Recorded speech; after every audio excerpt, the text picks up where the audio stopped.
All right. So let's talk about probing questions, or this is actually the art of questioning, or this is efficient or effective questioning skills. In other words, so এর মানে হচ্ছে যে আপনার প্রশ্নটা কিভাবে করবেন। অনেক সময় যেটা হয় যে প্রপার কোয়েশ্চেনের মাধ্যমে আপনি কারো একজনের ব্রেইনে কিছু স্টিমুলাস তৈরি করতে পারেন, যেটার কারণে দেখা যায় যে কোনো একটা অন্তর্নিহিত চাহিদা, কোনো একটা অন্তর্নিহিত ইচ্ছা বা কোনো একটা অন্তর্নিহিত প্রয়োজন, এই জিনিসটা অনেক সময় প্রকাশিত হয়। ফর এক্সাম্পল, একটা ছোট্ট এক্সাম্পল দিই আপনাদের এটার ব্যাপারে শুরু করার আগে, তাহলে আই থিঙ্ক জিনিসটা আরো একটু ইজিয়ার হবে বুঝতে। ধরেন আপনি একজন জাস্ট সেকেন্ড, আপনাদের একজন ক্লাসমেট মনে হয় অ্যাডমিট হবেন। ইয়া, আচ্ছা, anyways, let me keep it like this. Okay.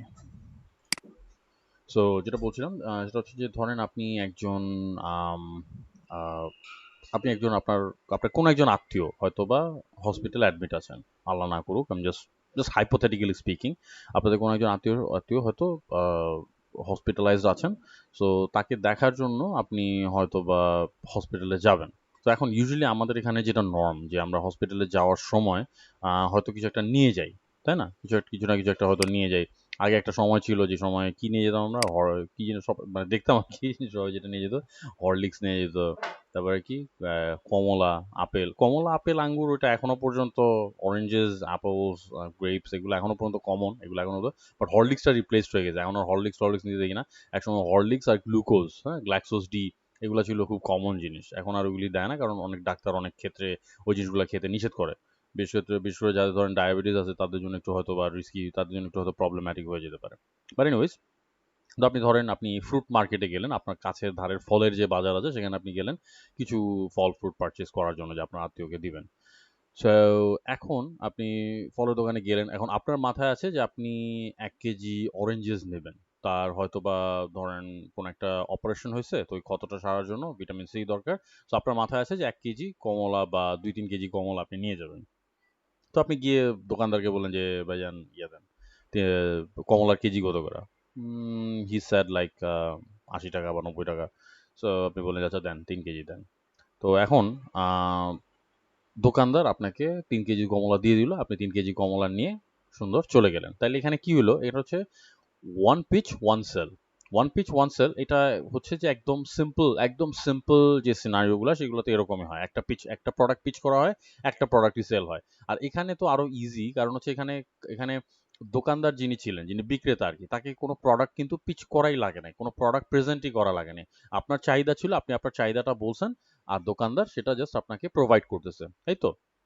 But এমন যদি হইতো যে আপনি ফলের দোকানে গিয়ে আপনি বললেন যে আচ্ছা, আপনি ফলের দোকানে গিয়ে আপনি জাস্ট আপনার সিনারিওটা এক্সপ্লেইন করলেন যে আমার আত্মীয় হসপিটালাইজড আছেন, তার এরকম এরকম অপারেশন হয়েছে, তো তার জন্য আমি কোন জিনিসটা নিলে ভালো। তখন হয়তো দোকানদার আপনাকে 2-3টা অপশন দিবে, যে আপনি আপেল নিতে পারেন, আপনি কমলা নিতে পারেন, আপনি গ্রেপস নিতে পারেন, সবগুলোতে ভিটামিন সি আছে কম বেশি, এটাতে একটু বেশি আছে, এটাতে একটু কম আছে, এটার দাম এত পড়বে, এটার দাম এত পড়বে।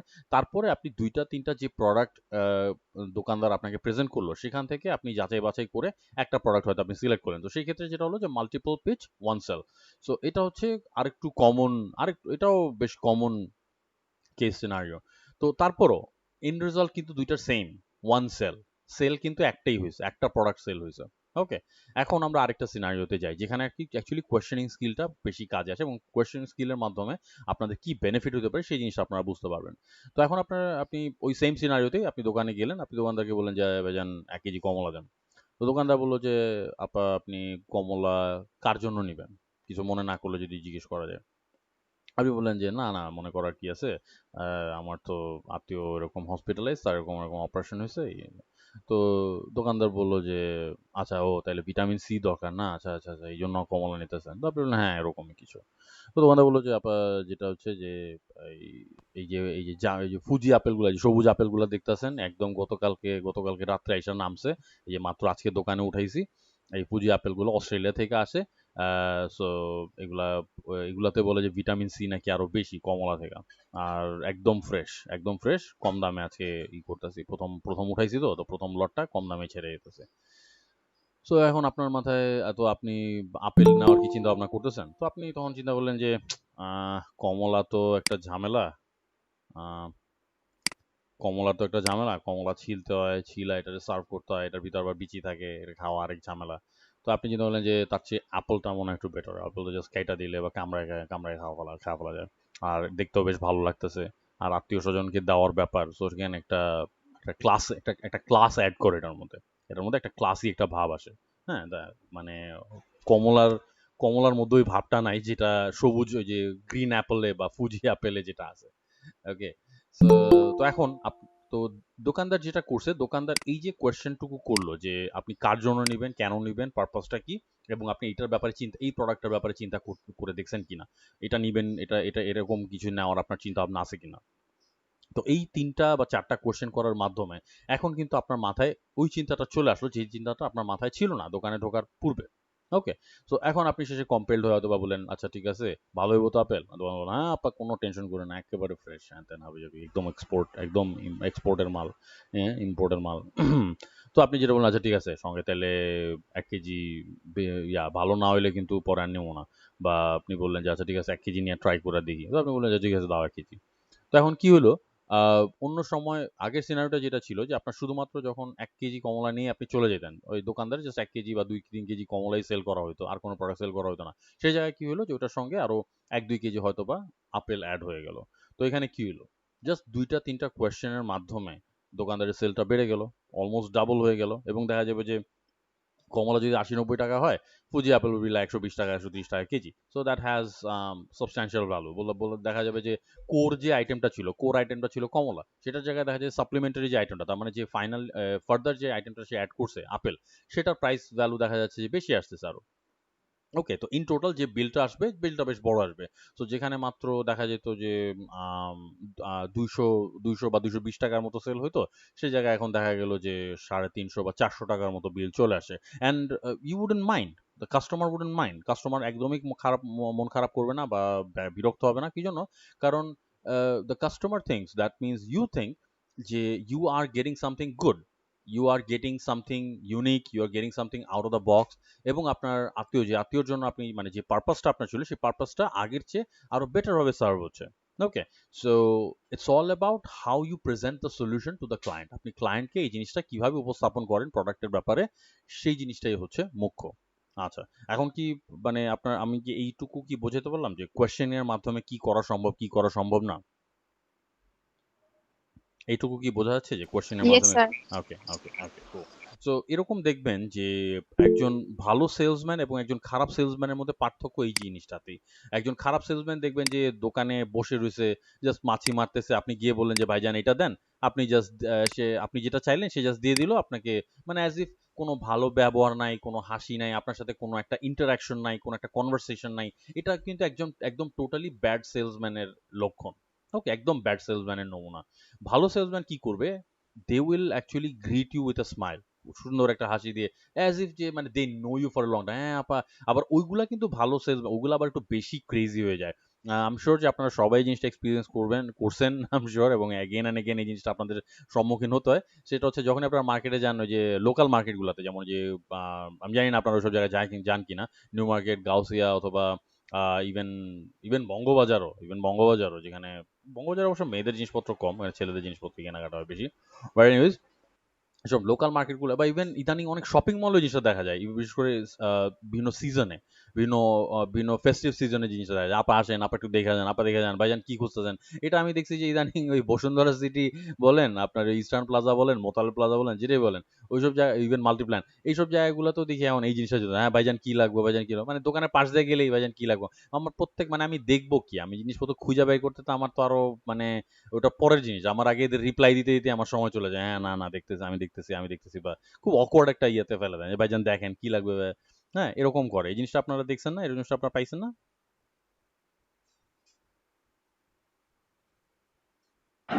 জি ভাইয়া।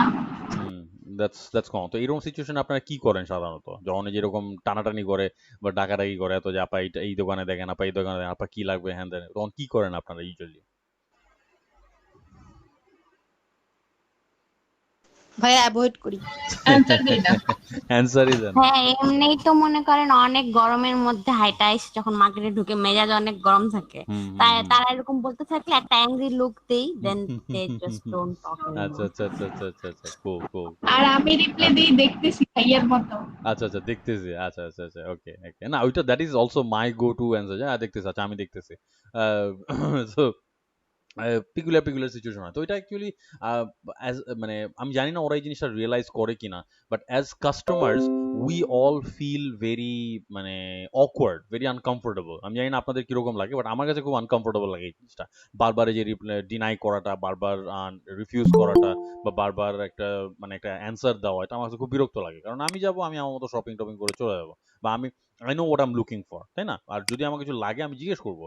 বাট এই যে প্রোঅ্যাক্টিভ হয়ে যে একদম যে এরকম এই যে টাকাটাই করা, এটা কিন্তু আবার এটা নেগেটিভ মার্কেটিং, এটাতে হয়তো দু এক সময় কিছু হয়তো ইয়ে হয়, বাট দু এক সময় হয়তো সেল টেল হইতে পারে, but in the long term বা in the long run it's not gonna be sustainable, এটা খুব ভালো একটা রেজাল্ট কিন্তু তাদের জন্য আসবে না। বাট হ্যাঁ, যখন কাস্টমার দোকানে ঢুকে, বা যখন ক্লায়েন্ট আপনার সাথে কথা বলতেছে, ওই সময় যদি আপনি কনভারসেশন না করেন, that is that is a fault, that is a huge fault. ওই সময় যখন ক্লায়েন্ট আপনার কাছে আসছে সেদে, হ্যাঁ, নিজে থেকে আসছে, দ্যাট ইজ ইউর অপরচুনিটি। কারণ তার এর প্রথম ইন্ডিকেটর হচ্ছে যে the client definitely need something from you. Okay, ক্লায়েন্টের আপনার কাছে নিশ্চয়ই কিছু দরকার আছে, আপনার ওই খুঁজে খুঁজে ডেকে ডেকে আনতে হবে না। ক্লায়েন্ট নিজে আপনার কাছে আসছে, তার মানে ক্লায়েন্টের দরকার আছে। তো ওই সময় যদি আপনি ভালোভাবে কোয়েশ্চেনিং করে ক্লায়েন্টের অ্যাকচুয়ালি কি দরকার, আর কি কি দরকার, আরো কি দরকার পড়তে পারে, এই জিনিস কয়টা যদি আপনি জেনে রাখতে না পারেন, এটা হচ্ছে আপনার ব্যর্থতা। সেই জিনিসটা কিন্তু আবার ইউটিলাইজ করতে পারতে হবে। তো ওই ক্ষেত্রেই যে জিনিসটা কাজে আসে সেটা হচ্ছে কোয়েশ্চেনিং, প্রপার কোয়েশ্চেনিং। অনেক সময় কিছু কোয়েশ্চেন, এখন কোয়েশ্চেনিং করাটা খুব রিস্কি একটা জিনিস। রিস্কি একটা জিনিস বলতে আমি ভয় দেখানোর জন্য বলতেছি না, বাট অনেস্টলি এটা হচ্ছে it's a double edge sword. এটা দুই দিকেই কাটে। এটা ভালোও করতে পারে, খারাপও করতে পারে। আপনি যদি ঠিক মতো এটা যদি আপনি যদি, মানে এটাকে আর্ট বলা হয় ইন এ সেন্স, যে আপনি যদি ঠিকভাবে মানুষ বুঝে ঠিক কোয়েশ্চেনটা করতে পারেন, তাহলে কিন্তু এটা একদম ম্যাজিকের মতো কাজ করবে। আর আপনি যদি মানে অকওয়ার্ড কোনো একটা কোশ্চেন করে ফেলেন, বা কাস্টমারকে বিব্রত করে ফেলেন, বা কাস্টমারকে বিরক্ত করে দেন, তখন এটা রিভার্স ওয়েতে যাবে, তখন এটা আপনার বিরুদ্ধে, আপনার বিপক্ষে কাজ করবে জিনিসটা। তখন দেখবেন যে যেই সেলটা হওয়ার ছিল সেটাও হলো না, উল্টা ক্লায়েন্ট হাতছাড়া হয়ে গেল, এবং ক্লায়েন্ট আপনার কাছে আর আসলো না। So that is why it's a very sensitive thing, you gotta be able to know যে কিভাবে কোয়েশ্চেনটা করতে হবে। এখন আরেকটা দুঃসংবাদ আপনাদের দিই, যেটা হচ্ছে যে ইউজুয়ালি যারা এক্সট্রোভার্ট টাইপের, যারা এক্সট্রোভার্ট টাইপের, এক্সট্রোভার্ট জিনিসটা আসে কিভাবে, যে the people who are outspoken. আমরা এই পার্সোনালিটি ট্রেটগুলো সম্পর্কে তো জানি না, আমরা যে যেভাবে পার্সোনালিটি মেজার করে, বা পার্সোনালিটিটাকে যেভাবে কোয়ালিফাই করা হয়, এই জিনিসগুলো তো আমরা জানি, এই এক্সট্রোভার্ট, ইন্ট্রোভার্ট, অ্যাম্বিভার্ট, হ্যাঁ, জিরো এক্সট্রোভার্ট বা জিরো ইন্ট্রোভার্ট, এই জিনিসগুলো আমরা জানি তো, রাইট? ভাইয়া এই জিনিসটা একটু আপনি নিজে থেকে ব্যাখ্যা করবেন? আচ্ছা, আচ্ছা। আমি Yes, জাস্ট, ভাইয়া। আচ্ছা হ্যাঁ, বেসিক কয়েকটা টাইপ আমি আপনাদের বলে দিচ্ছি। যেমন এক্সট্রোভার্ট। এক্সট্রোভার্ট কারা? যারা হচ্ছে যে ধরেন একটা রুমে অনেক, ধরেন ৮-১০ জন মানুষ বসে আছে। তো ওখানে একজন এক্সট্রোভার্ট মানুষ যদি ঢুকে, হ্যাঁ? সে বেশিক্ষণ এখানে চুপচাপ বসে থাকবে না। ইউজুয়ালি আমরা যেটা হয়, যে যখন we enter a room full of strangers, ধরেন এমন একটা রুমে যদি আমরা ঢুকি যেখানে আমরা কাউকে চিনি না, সেই জায়গায় আমরা কি করি সাধারণত আমরা চুপচাপ বসে থাকি, হোপিং যে someone will introduce themselves to us, অথবা হোপিং যে এক সময় হয়তো আমাদের পরিচিতিটা অটোমেটিক্যালি হয়ে যাবে, যেটা অ্যাকচুয়ালি হয় না। এটা হচ্ছে একদম classic case of introvert, the classic cases of introvert. তো ইন্ট্রোভার্টদের যেটা হয় যে তারা সাধারণত মুখ ফুটে কিছু বলতে পারে না, বা কখনো নিজে থেকে আগ বাড়িয়ে কারোর সাথে পরিচিত হয় না বা কোনো রকম কনভারসেশন স্টার্ট করে না। এটা হচ্ছে ইন্ট্রোভার্ট, যেটা হচ্ছে কমন কেস সিনারিও, সবসময় যেটা দেখা যায় মোস্টলি। এক্সট্রোভার্টটা যেটা করবে, সে ধরেন রুমে যদি 8-10 জন অপরিচিত থাকে, সে ওই রুমে ঢোকার প্রথম 5 মিনিটের মধ্যে এদের সাথে পরিচিতি করে নিবে, এবং they have their ways of doing that. কেউ হয়তো খুব ফানি ওয়েতে করবে, কেউ হয়তো ফর্মাল ওয়েতে করবে, কেউ হয়তো ইনফর্মাল ওয়েতে করবে, এক একজনের একরকম স্টাইল আছে। ওকে, তো এটা গেল হচ্ছে এক্সট্রোভার্ট আর ইন্ট্রোভার্ট। তার মানে হচ্ছে extrovert people are very much outspoken. তারা যেখানেই যাক, স্থান কাল পাত্র এটা বিবেচনা না করে তারা তাদের মুখ চালা যেতে থাকে, তারা বক বক করে যেতে থাকে। ওকে, এটা কিছু কিছু ক্ষেত্রে ভালো, কিছু কিছু ক্ষেত্রে আবার খারাপ। আর ইন্ট্রোভার্টটা যেটা হচ্ছে যে সহজে ধরেন পরিচিতির গণ্ডির বাইরে গেলেই বা একটু আনকমফোর্ট বা একটু অপরিচিত কোনো টেরিটরিতে গেলেই তারা সাধারণত দে দে গো ইনটু দেয়ার শেলস। তারা সাধারণত খুব স্বতঃস্ফূর্তভাবে তাদের যে চলাফেরা বা স্বতঃস্ফূর্ত যে ব্যবহার, সেই জিনিসটা তাদের কাছ থেকে আর পাওয়া যায় না। তারা দেখা যায় একটু চুপ করে আছে, ঠান্ডা হয়ে আছে, কথাবার্তা কম বলতেছে, হিসেব করে বলতেছে, বলবে কিনা সেটা চিন্তা করতেছে। অনেক ক্ষেত্রে দেখা যাচ্ছে যে কোয়েশ্চেন করেও তাদের কাছ থেকে অ্যান্সার পাওয়া যাচ্ছে না। These are classic introvert traits. So এটা গেল ইন্ট্রোভার্ট আর এক্সট্রোভার্ট। এখন আরেকটা টাইপ আছে অ্যাম্বিভার্ট। এত অ্যাম্বিভার্ট মানে what people call them are মানে বাট মানে দে আর ইউজুয়ালি কল্ড অ্যাজ হাইব্রিডস। সো হাইব্রিডস হচ্ছে অ্যাম্বিভার্টদের। এদের সাধারণত কিছু কিছু ক্ষেত্রে দেখা যায় যে মুডের উপরে ডিপেন্ড করে, কখনো খুব আউটস্পোকেন, কখনো আবার একদম ইন্ট্রোভার্ট। কিছু কিছু ক্ষেত্রে দেখা যাবে যে হ্যাঁ খুব শাইন করতেছে, খুব কথাবার্তা বলতেছে, খুব আউটস্পোকেন। আবার কিছু কিছু ক্ষেত্রে হয়তো দেখা গেল যে না, একদম ঠান্ডা হয়ে মেদা মেরে বসে আছে, কোনো ইয়ে নাই। So these are ambiverts. আবার এর মধ্যে আবার কিছু জিনিস আছে, কিছু আরো ফলিত রূপ আছে। এটা হচ্ছে জিউরো জিউরো ইন্ট্রোভার্ট আর জিউরো এক্সট্রোভার্ট। তো জিউরো মানে হচ্ছে নকল, মানে কৃত্রিম। সো জিউরো ইন্ট্রোভার্ট মানে হচ্ছে যে অ্যাকচুয়ালি এক্সট্রোভার্ট, বা কোন একটা সিচুয়েশনে গিয়ে সে ইচ্ছা করে চুপ করে আছে, জাস্ট দেখার জন্য, সিচুয়েশনটা অ্যানালিসিস করার জন্য, বা কোন একটা ইনফরমেশন বের করার জন্য ইচ্ছা করে ইন্ট্রোভার্টের মতো সে যে চুপ করে আছে, এটা হচ্ছে জিউরো ইন্ট্রোভার্ট। মানে actually at the core he is an extrovert, but ইন্ট্রোভার্টের মতো আচরণ করতেছে। আবার ওরকমই জিউরো এক্সট্রোভার্টও আছে। দ্যাট মিনস এরা অ্যাকচুয়ালি ইন্ট্রোভার্ট, কথাবার্তা বলতে তেমন একটা পছন্দ করে না, বা বলতে একটু অকওয়ার্ড ফিল করে, কিন্তু কোনো কোনো সিচুয়েশনে দেখা যাচ্ছে যে খুব বকবক করতেছে, খুব কথাবার্তা বলতেছে। হ্যাঁ, তো এটাকে বলা হয় যে তারা actually introvert, but they are posing as pseudo extroverts. So এই কয়টা জিনিস আছে যে কয়টা আমি আপনাদের বলতে পারি। সো এখন কি বোঝা গেল মোটামুটি? জি ভাইয়া। ওকে, ওকে, কুল। সো যেটা বলতেছিলাম যে আম, এক্সট্রো তো যেটা যেটা মানে bad news, that actually that's reality, and that is how human psychology works. তো সেক্ষেত্রে যেটা হচ্ছে যে এক্সট্রোভার্টদের জন্য কোয়েশ্চেনিং করাটা বা যে আর্ট অফ কোয়েশ্চেনিংটা, এটা তাদের একটা নেটিভ স্কিল হিসেবে থাকে। আপনারা দেখবেন না যে অনেকের মানে যাদের বাচ্চা কাচ্চা আছে বা যাদের আত্মীয় স্বজনের বাচ্চা কাচ্চা আছে, ধরেন ছোট ছোট কাজিন বা ছোট ছোট হয়তো ভাগিনা ভাতিজি যাদের আছে, হয়তো দেখবেন কিছু কিছু বাচ্চা আছে মানে পটপট যে কারো সামনে পটপট করে কথা বলতেছে, যে কারো সামনে। হ্যাঁ, যখন তখন কথা বলতেছে, যে কাউকে যা তা জিজ্ঞেস করতেছে, হয়তো মাত্র কথা বলা শিখছে, বাট দেখা যাচ্ছে যে অপরিচিত পরিচিত সবাইকে বিভিন্ন রকম কোয়েশ্চেন করতেছে। এটা কিভাবে হয়, ওটা কিভাবে হয়, এটা নেই ওটা নেই, এটা এইভাবে করে, এটা ওইভাবে, এরকম পটপট করে থাকে। হ্যাঁ, তো বাবা মারা খুব প্রাউড ফিল করে, আরে আমার বাচ্চা তো খুব স্মার্ট, হ্যাঁ আমার বাচ্চা তো খুব চালু, হ্যান ত্যান হয়ে যাবে। আবার অনেকের বাচ্চা কাচ্চা দেখা যায় যে একদম চুপচাপ, একদম হয়তো কথা বলা শিখছে, কথা বলতে পারে, বাট তারপরও চুপচাপ বসে আছে। একটা জায়গায় বসে রাখলে চুপচাপ অমনি বসে থাকতেছে, অন্যান্য বাচ্চাদের সাথে হয়তো ওরকম ভাবে মিশতেছে না। আর আর যদি বয়সে বড় বা মুরব্বী কাউকে দেখলে একদম চুপ করে আছে, কোনো কথাই বলতেছে না, সহজে কারোর সাথে ইজি হয় না। সো এরকম ভাবে ছোটবেলা থেকে এই জিনিসগুলো অ্যাকচুয়ালি ডেভেলপ করে। সো এক্সট্রোভার্টদের দেখবেন যে কোয়েশ্চেনিং স্কিলটা, এটা তাদের একটা নেটিভ স্কিল হিসাবে থাকে। এটা তাদের জন্য একটু ইজি, তারা মানুষের সাথে কথা বলতে স্বাচ্ছন্দ্য বোধ করে, এবং এবং যে কোনো ধরনের কোয়েশ্চেন করতে তারা কোনো অকওয়ার্ড ফিল করে না। এবং তাদের এই সুবিধাটা তারা পায় কি কারণে, তারা অ্যাকচুয়ালি কোনো রকম কনসিকোয়েন্সেস চিন্তা করে না। আমরা সাধারণত আমরা আটকে যাই কোন জায়গায়, ইন্ট্রোভার্ট যারা আছে তারা সাধারণত, বা নর্মাল পিপল, তারা আটকে যায় একটা জায়গায়, যে আমি যদি এই প্রশ্নটা করি, সবচেয়ে বড় প্রতিবন্ধকতাই হচ্ছে এটা, যে আমি যদি এই প্রশ্নটা করি, তাহলে what is the other person gonna think of me. আমি যাকে প্রশ্নটা করতেছি সে আমার ব্যাপারে কি চিন্তা করবে আমি যদি এই প্রশ্নটা করি। সে কি আমাকে স্টুপিড মনে করবে? সে কি আমাকে গর্ধব মনে করতেছে? সে কি আমাকে ছোট মনে করতেছে, নিচু করে দেখতেছে? ওকে, সো আমি কি খুব সিলি কোশ্চেন করে ফেললাম, এই কোশ্চেনটা কি জায়গায় ঠিক আছে? সো ইন্ট্রোভার্ট পিপল বা normal people, they tend to overthink, তারা সাধারণত বেশি চিন্তা করে ফেলে। ওকে, এক্সট্রোভার্ট লোকজনের ওই ব্রেনের ওই ফাংশনটা অফ করা থাকে, তার ফলে যেটা হয় তারা কোনো রকম কনসিকুয়েন্সেস চিন্তা না করে ফটফট করে তাদের মনে যে কোশ্চেনটা আসে সেই কোশ্চেনটা জাস্ট ফায়ার করতে থাকে, র্যাপিড ফায়ারের মতো। ওকে, আর ইন্ট্রোভার্টদের যেটা হয় যে they tend to overthink and they are not very good at questioning. তো এখন আপনারা বলতে পারেন যে আম, আমাদের মধ্যে ভাইয়া, আমাদের মধ্যে তো সবাই এক্সট্রোভার্ট না, তাহলে আমরা আমরা তো তাহলে কোয়েশ্চেনিং করতে পারবো না। নো, এই জন্যই আপনাদেরকে কোয়েশ্চেনিং স্কিলটা শিখতে হবে।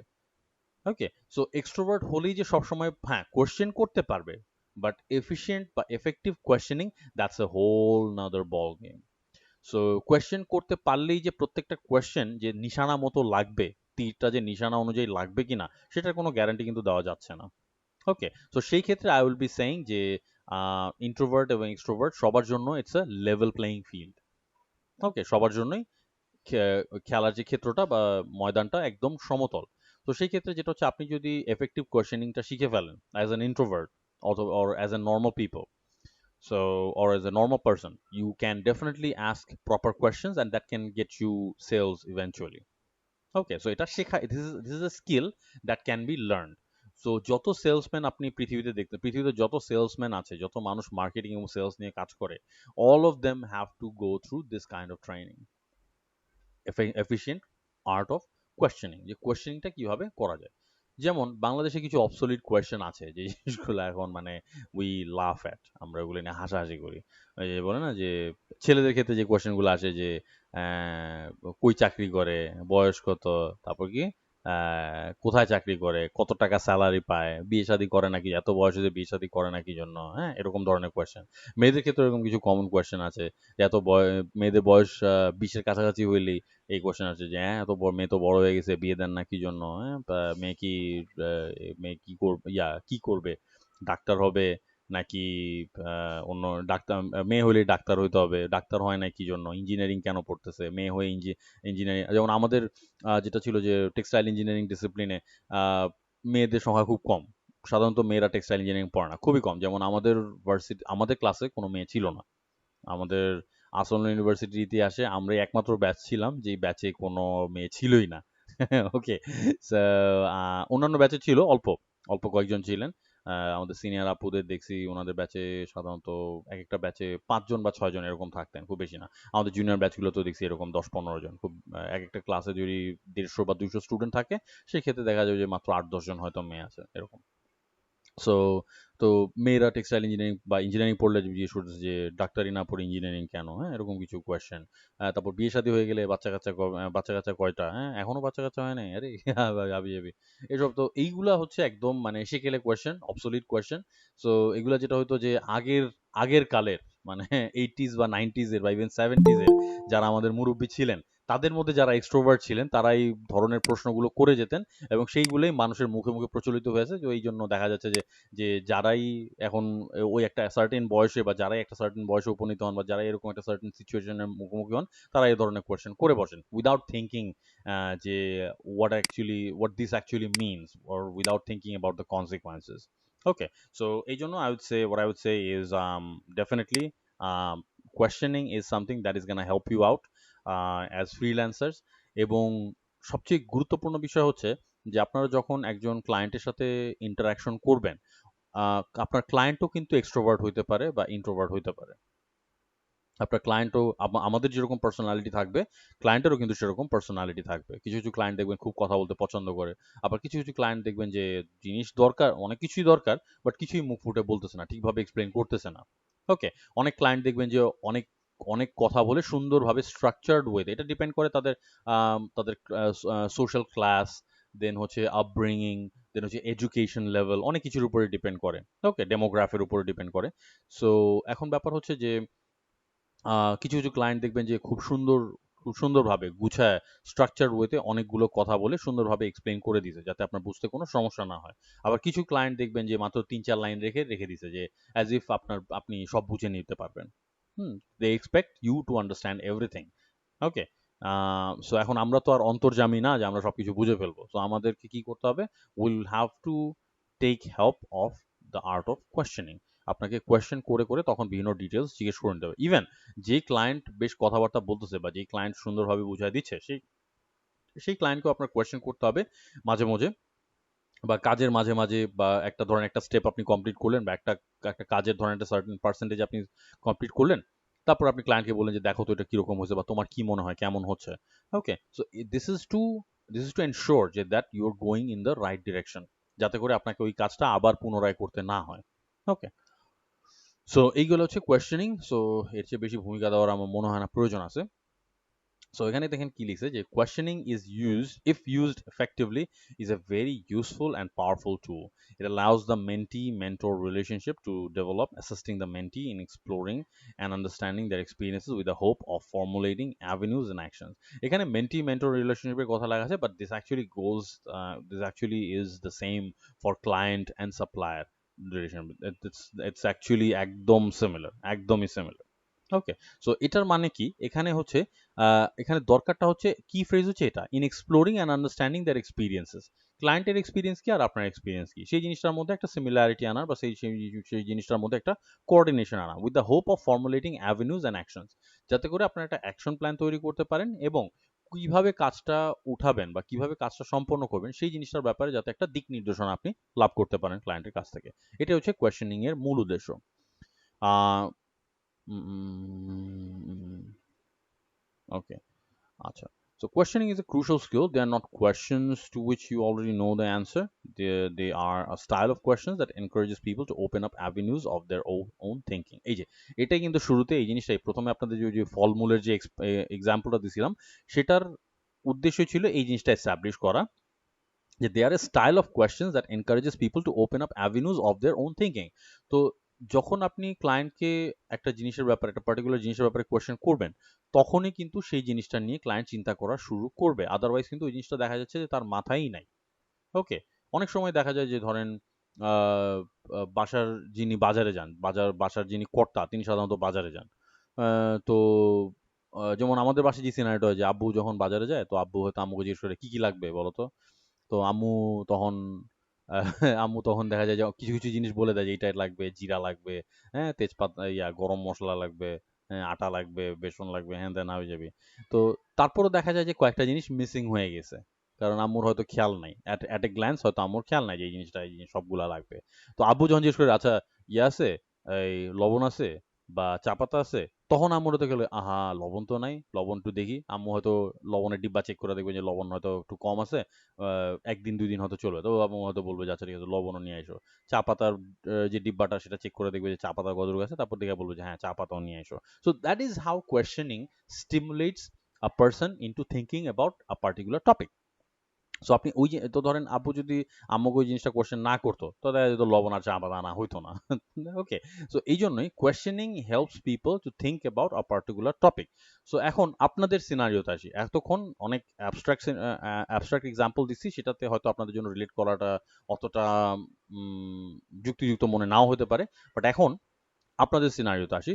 সো ফর এক্সাম্পল ক্লায়েন্ট আপনার কাছে আসলো এবং ক্লায়েন্ট আপনাকে বললো যে আমি যেটা করতেছি, আমি একটা নতুন অনলাইন কনসালটেন্সি বিজনেস লঞ্চ করতেছি। বিদেশে এরকম প্রচুর আছে, বাংলাদেশে এখন মাত্র এই জিনিসটা আস্তে আস্তে নতুন আসতেছে। এটা হচ্ছে কনসালটেন্সি বিজনেস। তো এটা হচ্ছে যারা, এটা কয়েক ধরনের হতে পারে। এটা হেলথ অ্যান্ড নিউট্রিশনের ব্যাপারে হতে পারে, এটা একটা কয়েক ধরনের কনসালটেন্সি সার্ভিস।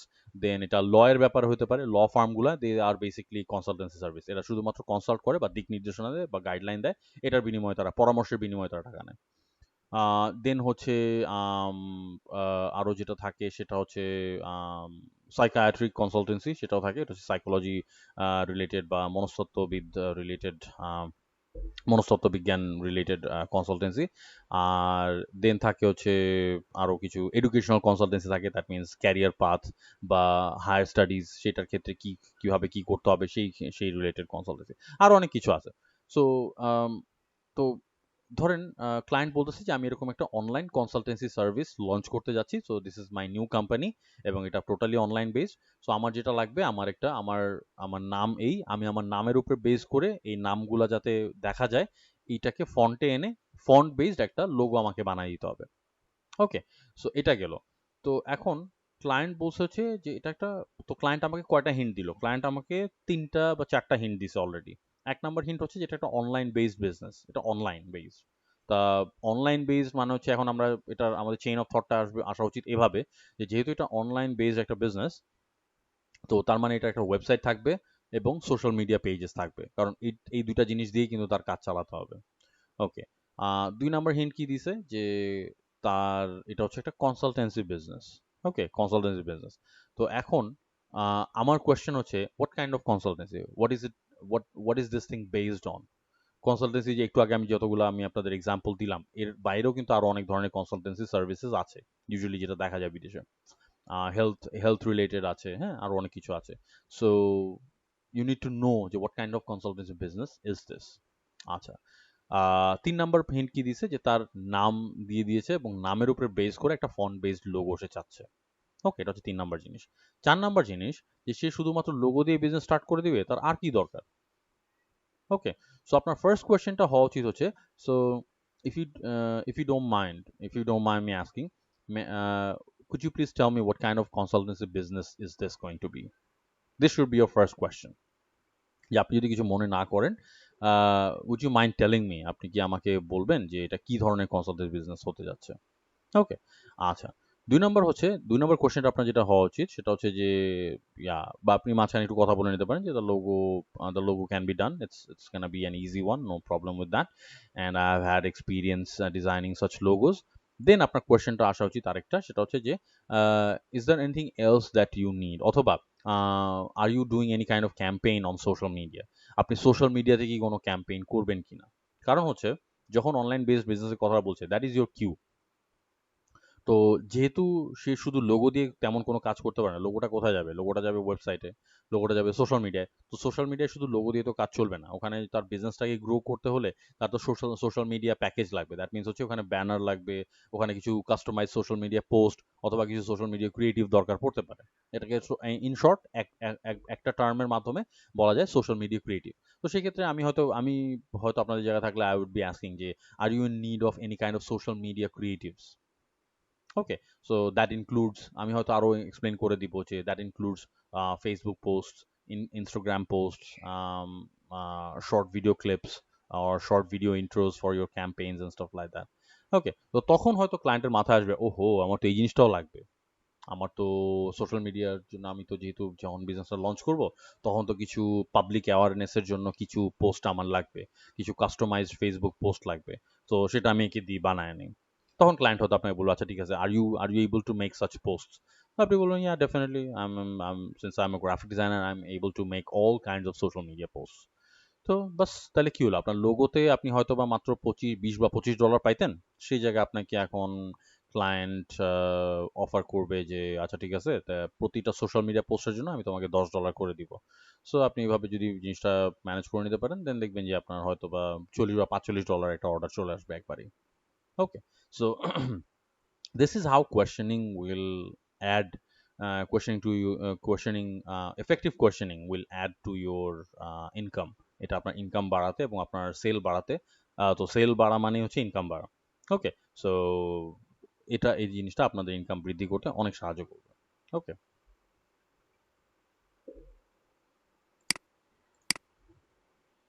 আচ্ছা, এখন একটু থিওরিটিক্যাল জিনিসপত্র আছে, সেই জিনিসগুলো আমরা একটু কুইকলি কভার করে নিই। ফার্স্ট হচ্ছে open and closed questions. Open question and close question, এটা হচ্ছে কোয়েশ্চেনিং দুই ধরনের হয়, বা প্রবিং কোয়েশ্চেন যেটাকে বলা হয়। যে প্রবিং কোয়েশ্চেনের মানে আমরা গত ক্লাসে বলছিলাম, প্রবিং কোয়েশ্চেন মানে হচ্ছে খুঁচিয়ে খুঁচিয়ে এক বা একাধিক তথ্য বের করা, খুঁচিয়ে খুঁচিয়ে প্রশ্ন করে বা বিভিন্ন অ্যাঙ্গেলে প্রশ্ন করে এক বা একাধিক তথ্য আহরণ করা, সেটাই হচ্ছে probing question. So probing question সাধারণত দুই ধরনের হয়, একটা হচ্ছে ওপেন কোয়েশ্চেন আর একটা হচ্ছে ক্লোজড কোয়েশ্চেন। এখন প্রত্যেকটা এই দুই ধরনের কোয়েশ্চেনেরই কিছু মেরিটস এবং ডিমেরিটস দুইটাই আছে। ওকে, সো ওপেন কোয়েশ্চেনটা কি সেটা আমরা আগে একটু বুঝি। ওপেন কোয়েশ্চেন হচ্ছে একদম সোজা বাংলায় যদি আমি বুঝাতে যাই, সেটা হচ্ছে যে আমাদের এটিএন বাংলার মুন্নিশা আপা যে কোয়েশ্চেনটা করেন যে এইটা হইছে, আপনার অনুভূতি কি? মানে এর মানে হচ্ছে she basically doesn't have anything to ask. Okay, this is the safest question one can ask, যে এটা হইছে, এখন আপনার অনুভূতি কি? মানে কোনো স্পেসিফিক কোনো কোয়েশ্চেন নাই তার কাছে। তো সে জাস্ট ফিলার, এখন এখন আহ, ঘন্টা তো পুরা করতে হবে, চ্যানেলের জন্য তো কন্টেন্ট তৈরি করতে হবে, তাই না? সো সেই জন্য এই কোয়েশ্চেনটা করতে নেই। তো kind of like that, open questions R kind of like that. আরো সুন্দর করে বোঝাই, সেটা হচ্ছে যে ধরেন আমি যদি আপনাদের কাউকে জিজ্ঞেস করি যে ঢাকা শহরের এই গত এক সপ্তাহের বা এই সপ্তাহে ঢাকা শহরের এই সপ্তাহের আবহাওয়া সম্পর্কে আপনাদের মতামত কি? ওকে, তো সেই ক্ষেত্রে আপনাদের অ্যান্সারটা হবে কাইন্ড অফ লাইক দিস যে এই সপ্তাহে যেটা হয়েছে সপ্তাহের শুরু থেকে আমরা দেখতে পাচ্ছি বেশ গুমোট আবহাওয়া, বাতাস টাতাস উইন্ড ফ্লো তেমন নাই, বাতাস টাতাস কম। আর পসিবলি যেরকম গুমোট আবহাওয়া আমরা দেখতেছি ইউজুয়ালি এরকম দেখলে আমরা বুঝি যে কোনো একটা নিম্নচাপ হয়েছে এবং গত 2-3 দিন যাবৎ বেশ বৃষ্টি হচ্ছে, দিনে এক বেলা 2 বেলা করে বৃষ্টি হচ্ছে, আজকে সকালেও বৃষ্টি হয়েছে। সো আগামী 2-1 দিনও হয়তো আমরা এরকম আশা করতে পারি। বাট একটাই সমস্যা হচ্ছে যে গরম কমতেছে না কোনোভাবেই। হ্যাঁ, সো এই সময় এরকম নিম্নচাপ দেখাটা এটা অ্যাকচুয়ালি খুবই রেয়ার। সাধারণত বছরের এই সময়টায় নিম্নচাপ তেমন একটা হয় না। সো এখন কি হলো? তো আমি কোয়েশ্চেন কয়টা করছি? একটা কোয়েশ্চেন করছি। একটা কোয়েশ্চেন কি ছিল? যে ঢাকা শহরের এই সপ্তাহের ওয়েদার সম্পর্কে আপনার মতামত কি? তো আপনি কিন্তু অনেক কিছু আমাকে অনেকগুলো ইনফরমেশন আমাকে দিলেন। আমি এ থেকে কি বুঝতে পারলাম যে ঢাকা শহরে এই টাইমে মানে বছরের এই সময় ইউজুয়াল ওয়েদারটা কিরকম থাকে? এরকম থাকে কি অন্যরকম থাকে? নিম্নচাপ হয়েছে কিনা সেটা আপনি আমাকে জানাইলেন। বৃষ্টিপাত গত কয়েকদিন ধরে বা আগামী কয়েকদিন বৃষ্টিপাত হইতে পারে কি না পারে এটা যে এক্সপেক্টেন্সি সেই জিনিসটা আপনি আমাকে জানালেন। দেন এখন ওয়েদার কি কুল নাকি হট বা নাকি আর্দ্র সেই জিনিসটাও আপনি আমাকে জানালেন। সো একটা কোয়েশ্চেন করে আমি কিন্তু অনেকগুলা ইনফরমেশন পেয়ে গেলাম। সো এটাই হচ্ছে open question. So open question মানে হচ্ছে যেই প্রশ্নটা আপনি করলে আপনার যাকে আপনি প্রশ্নটা করেছেন, ওকে, তিনি অনেকগুলো কথা বলার সুযোগ পান। দ্যাট মিনস আপনি বক্তাকে অনেক কিছু অ্যান্সার দেওয়ার সুযোগ দিলেন। এটাই হচ্ছে ওপেন কোয়েশ্চেন। তো এখানে এটাই লেখা আছে দেখেন, open questions are broad, often specifying only a topic and allow the respondent considerable freedom in determining the amount and the kind of information to offer. Okay, so open questions are broad এগুলো বেশ বড় answer হয়। মানে ওই যে আমরা ছোটবেলায় পরীক্ষার খাতায় লিখতাম না, বড় প্রশ্ন ছোট প্রশ্ন, হ্যাঁ, টিকা টিকা টিকা লিখো মানে হলো ওই যে কি বলে শর্ট কোয়েশ্চেন আর কি, বেসিক্যালি শর্ট কোয়েশ্চেন আর কি টিকা। এটার ইংরেজিটা আমার মনে আসতেছে না। ওরকম টপিক টাইপের কোয়েশ্চেন আর কি, জাস্ট টপিক দেওয়া থাকতো, সেটার অ্যান্সার দেওয়া লাগতো, ওইটা সম্পর্কে ছোট একটা ব্যাখ্যা দেওয়া লাগতো। সো আমাদের যে বড় প্রশ্নগুলো থাকতো যে অমুকের চরিত্র বর্ণনা করো, ইহা সম্পর্কে তোমার কি মতামত তাহা ব্যক্ত করো, এরকম টাইপের যে কোয়েশ্চেনগুলো থাকতো ওগুলোই হচ্ছে আমাদের ওপেন কোয়েশ্চেন। ওকে, আর শর্ট কোয়েশ্চেনগুলো obviously those are kind of like close questions. Okay, so open কোয়েশ্চেনের মাধ্যমে আমরা কি বুঝলাম যে ওপেন কোয়েশ্চেনের মাধ্যমে আপনি যাকে ওপেন কোয়েশ্চেনটা করবেন তার কাছ থেকে আপনি অনেকগুলো কথা আপনি পাবেন, অনেকগুলো ইনফরমেশন আপনি পাবেন এবং তাকে আপনি বলার বেশ সুযোগ করে দিবেন। সো একটা কনভারসেশন চালিয়ে নেওয়ার ক্ষেত্রে open questions are very important, কারণ সেই ক্ষেত্রে কনভারসেশনের ফ্লোটা সুন্দর হয়, কনভারসেশন বেশি সময় ধরে চলে এবং আপনি অনেক ইনফরমেশন পেয়ে যান। আচ্ছা, এইগুলো ছিল হচ্ছে ওপেন কোয়েশ্চেনের মেরিটস বা সুবিধা। এখন আসি ডিমেরিটস, সমস্যা কোনটা সেটাই আসি। সো ওপেন কোয়েশ্চেনের সমস্যা একটাই, সেটা হচ্ছে যে এটা আপনার মানুষ বুঝে এই প্রশ্নটা করতে হবে।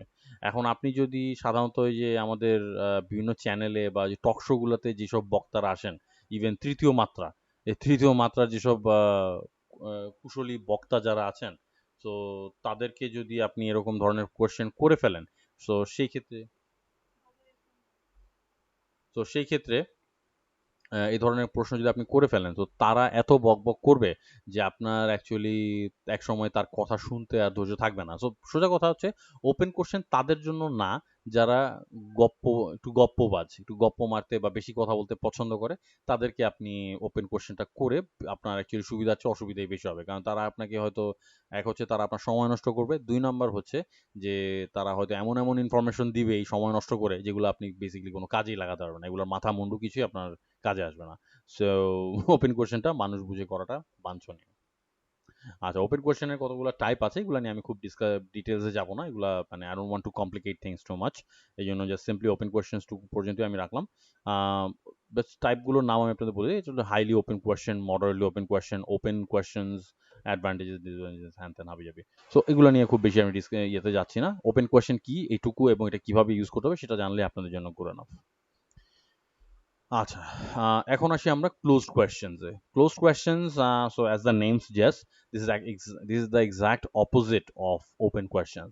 সো ওপেন কোয়েশ্চেনে আপনি যেভাবে বড় উত্তর আশা করতে পারেন, ক্লোজ কোয়েশ্চেনে অ্যান্সারটা শুধুমাত্র ইয়েস বা নো এর মধ্যেই সীমাবদ্ধ থাকে। Okay, so closed question, these এখানে যেটা লেখা আছে যে closed questions are narrow in focus and restrict the interviewee's freedom to determine the amount and the kind of information to offer. So um, closed questions যেটা হয় যে আপনি যদি প্রশ্নকর্তা হয়ে থাকেন তাহলে আপনি ডিসাইড করবেন যে বক্তা কতটুকু বলতে পারবে। ওকে, সো এখন আমরা তখন যে এক্সাম্পল দিছিলাম যে ঢাকা শহরের এই সপ্তাহের ওয়েদার সম্পর্কে, আবহাওয়া সম্পর্কে আপনার কি মতামত, সেটাকে যদি আমি এখন এই প্রশ্নটাকে যদি ঘুরে এইভাবে করি যে আপনার কি মনে হয় আজকের ওয়েদারটা কি ভালো না খারাপ, আমি যদি প্রশ্নটা এভাবে করি যে আজকের ঢাকা শহরের ওয়েদারটা আপনার কি মনে হয় ভালো না খারাপ, তাহলে আপনাকে অ্যান্সার দিতে হবে যে আমার তো মনে হয় ভালোই, তাই না? তার মানে কি আপনার অ্যান্সারটা এখন কি হলো, আপনার অ্যান্সারটা ইয়েস বা নো এর মধ্যে সীমাবদ্ধ হয়ে গেল। তো আমি আপনাকে কিন্তু খুব বেশি বলার সুযোগ দিলাম না। আমার জানা দরকার কি, আমার জানা দরকার যে আজকের ওয়েদার ঠিক আছে কিনা। আমার হয়তো কোনো পার্সোনাল প্ল্যান আছে, আমার হয়তো বাইরে যাওয়ার প্ল্যান আছে, হ্যাঁ, আমি হয়তো কোনোভাবে দেখতে পারতেছি না আকাশের কি অবস্থা। তো আমি আপনাকে জিজ্ঞেস করলাম যে আজকের ওয়েদারটা কি ভালো না খারাপ। তো আপনি বললেন যে আমার তো মনে হয় ভালোই। তো আমি চিন্তা করবো যে, আমি আশা করবো যে ওহ, তাহলে তো জোস, তাহলে নিশ্চয়ই বাইরে চকচকে রোদ। আমি তাহলে আমি তাহলে বেরিয়ে পড়ি, আমার যে প্ল্যান আছে আমি বেরিয়ে পড়ি রাস্তা, আমি বাইর হই। তো আমি বাইরে হয়ে দেখলাম হ্যাঁ এ কি, বাইরে তো মেঘ, বৃষ্টি বাদলা হচ্ছে, আমি তো পুরো আটকায় গেলাম। আমি যে আমি যে পোজ পাজ মেরে মাঞ্জা টাঞ্জা মেরে বেরোইছি, আমার তো সব মাঞ্জা টাঞ্জা ধুয়ে গেল। সো এখন আমি উত্তর পাইছি ছোট্ট আপনার কাছ থেকে ঠিকই। এখন আপনার কাছে কোনটা ভালো মনে হয় বা আপনার কাছে কোনটা খারাপ মনে হয় সেটা তো আর আমি জানি না। আপনি আমাকে অ্যান্সার দিয়েছেন ইয়েস বা নো হিসাবে। তো আপনার কাছে মনে হয়েছে যে বৃষ্টি বাদলা, আপনার কাছে বৃষ্টি ভাল লাগে। যখন বৃষ্টি হয় এরকম গ্লুমি থাকে ওয়েদারটা, এরকম একটু কুল হয় ওয়েদারটা, সেই ওয়েদারটা আপনার ভালো লাগে। তো আপনার কাছে এই জন্য বলছেন যে না, এখন বৃষ্টি, আপনি দেখছেন যে বৃষ্টি হচ্ছে, আপনার কাছে ভালো লাগছে। ওকে, সো আপনি বলে দিয়েছেন যে হ্যাঁ ভালো। তো আমি তো চিন্তা করছি যে ভালো মানে, আমার কাছে ভালো মানে হচ্ছে যে সানি ওয়েদার, একদম খটখটে রোদ, চকচকে, হ্যাঁ, চারিদিকে চকচকে উজ্জ্বল। সো আমি বের হয়ে দেখছি যে না, আমি যা ধারণা করছি বা যে ইনফরমেশন আমি পাইছি সেই ইনফরমেশনটা ঠিক ছিল না, বা ইনফরমেশনটা একদম অ্যাকিউরেট ছিল না। আমি বের হয়ে গিয়ে ধরা পড়ে গেছি বা আমি বৃষ্টিতে ভিজে গেছি। ওকে, সো ক্লোজ কোয়েশ্চেন্সের সুবিধা হচ্ছে যে আপনার বেশি সময় লাগতেছে না, আপনি তাড়াতাড়ি একটা জিনিসের ইনফরমেশন পেয়ে যাচ্ছেন, তাড়াতাড়ি একটা অ্যান্সার পেয়ে যাচ্ছেন। আর অসুবিধা হচ্ছে যে এটা যদি আপনি একদম পিন পয়েন্ট করে যদি কোয়েশ্চেনটা করতে না পারেন, সেই ক্ষেত্রে দেখা যাবে যে তথ্যটা হয়তো সঠিক আসতেছে না, তথ্যটা হয়তো বা আপনি ওই তথ্যটা দিয়ে আপনি হয়তো কাজ করতে পারতেছেন না। তো এই ক্ষেত্রে ধরেন এই যে ওয়েদারের ব্যাপারে যদি ধরেন আপনি জানতে চান, সেই ক্ষেত্রে আপনার ওপেন কোয়েশ্চেনটা বেশি কাজে আসবে, কারণ সেই ক্ষেত্রে আপনি একটা প্যাটার্ন জানতে পারতেছেন এবং গত কয়েকদিনের এবং আগামী কয়েকদিনে কি আশা করা যায় সেই জিনিস আপনি জানতে পেরে তখন আপনি হয়তো একটা ডিসিশন নিতে পারতেন। তো আমি যদি ওই কোয়েশ্চেনটা করতাম আপনাকে যে ঢাকা শহরের এই সপ্তাহের ওয়েদার সম্পর্কে আপনার কি মতামত, তো আপনি বললেন যে এরকম নিম্নচাপ যাচ্ছে, বৃষ্টিপাত হতে পারে। তো আমি এটা শুনেই বুঝে ফেলবো যে তাহলে তো আজকে এই সপ্তাহেই, আজকে কি এই সপ্তাহে আর বের হওয়াও ঠিক হবে না, এই সপ্তাহে পুরো সপ্তাহে বৃষ্টি বাদলা হচ্ছে, যে কোনো সময় বৃষ্টি হতে পারে, এর মধ্যে বাইরে না হওয়াটাই বেটার। বাট আমি ক্লোজ কোয়েশ্চেনে কি করলাম, ক্লোজ কোয়েশ্চেনে জিজ্ঞেস করলাম যে আজকের ওয়েদার কিরকম, ভালো না খারাপ। আপনি বললেন যে ভালো।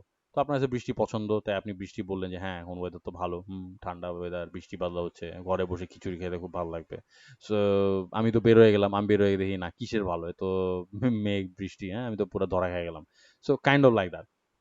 সো এই জন্য open questions, close questions, they all have their ইম্পর্টেন্সেস।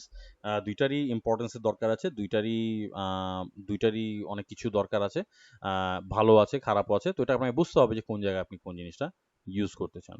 ওকে, আচ্ছা, ওপেন কোয়েশ্চেন আর ক্লোজ কোয়েশ্চেন এটা কি বোঝা গেল? এই ব্যাপারটা কি কোনো কনফিউশন আছে কারো, বা কারো কোনো প্রশ্ন? Any open questions or close questions?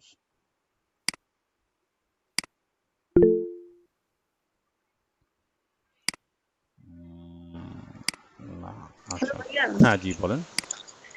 ভাইয়া আমি একটু একটা জিনিস ক্লিয়ার হতে চাচ্ছিলাম যে বলেন। ওপেন কোশ্চেন্স অ্যাকচুয়ালি হচ্ছে broad kind of questions, hmm মানে হুম অনেক বেশি দৈর্ঘ্য প্রস্থ থাকবে হুম এগুলোর হুম অ্যান্সার। হুম আর ক্লোজ কোশ্চেন গুলো ইয়েস নো কোশ্চেন টাইপের। ইয়েস, এটা yeah, exactly, okay. Exactly, exactly. Yes no হয়তো হতে পারে, অথবা বেশি হলে, খুব বেশি হলে এক লাইনের মধ্যে অ্যান্সারটা দেওয়া হবে, এক লাইনে, জি ভাইয়া। যে আমার মনে হয় এটি ভালো শর্ট। না, বা আমার মনে হয় এটা এটা হবে, এটা কারেক্ট, এরকম টাইপের।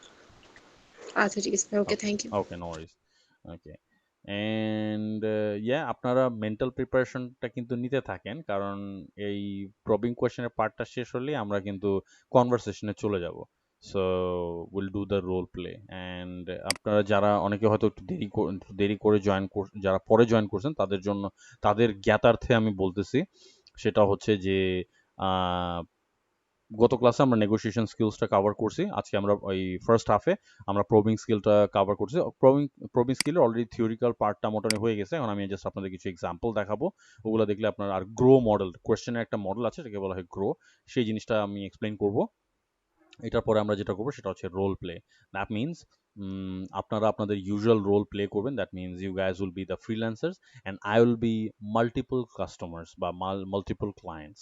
সো আমি আপনাদেরকে বেছে বেছে হয়তো বিভিন্নভাবে কনভারসেশন করবো। কাউকে হয়তো কারোর সাথে জাস্ট ভয়েস কলের মাধ্যমে কথা বলবো। দ্যাট মিনস এরকম যখন এরকম যেভাবে গুগল মিটে আমরা যেভাবে কথা বলছি এইভাবে কথা বলতে পারি, অথবা কারোর সাথে আমি হয়তো শুধু চ্যাটিং করব, আর কারোর সাথে দু একজনের সাথে হয়তো বা আমি ভিডিও কলও করতে পারি। তো that means you will have to turn on the camera, I will turn on my camera as well. That means মোটামুটি মোটামুটি ফেস টু ফেস আর কি, বা মোটামুটি virtual face to face meeting টাইপের ওরকম হবে। তো সেই ক্ষেত্রে I'll be asking you some questions, you'll be asking me some questions, but I'll be expecting some questions from you, and আমি আপনাদেরকে আমার রিকোয়ারমেন্টের ব্যাপারে বলবো, এবং আপনারা অ্যাজ এ ফ্রিল্যান্সার সেই জিনিসগুলো সলভ করার চেষ্টা করবেন। ওকে, so we're gonna do some role playing conversations, মজা হবে। ওকে, আচ্ছা, সো এই গেল ক্লোজ কোয়েশ্চেনের কিছু আছে, ওগুলো নিয়ে আমি মাথা ঘামাচ্ছি না, ওগুলো নিয়ে আপনাদেরও মাথা না ঘামালেও চলবে। আচ্ছা, let's go directly to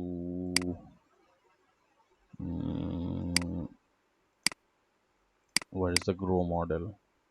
Yeah, এখানে অনেক মানে অদরকারি জিনিস আছে, এগুলো বাদ দিয়ে দিতে হবে, বাট এনিওয়েজ যেটুকু আমি আলোচনা করছি সেই স্লাইডগুলো আপনাদের দেখলেই হবে। আচ্ছা, সো এখানে মডেলস অ্যান্ড ফ্রেমওয়ার্কসের মধ্যে একটা জিনিসই আপনাদের মাথায় রাখতে হবে কোয়েশ্চেনিং এর ক্ষেত্রে, সেটা হচ্ছে গ্রো মডেল। গ্রো মানে হচ্ছে এটা একটা অ্যাক্রোনিম অ্যাকচুয়ালি। তো এটার অ্যাব্রিভিয়েশনটা হয় এরকম: জি হচ্ছে G for goal, R for reality, O for options, and W for way forward.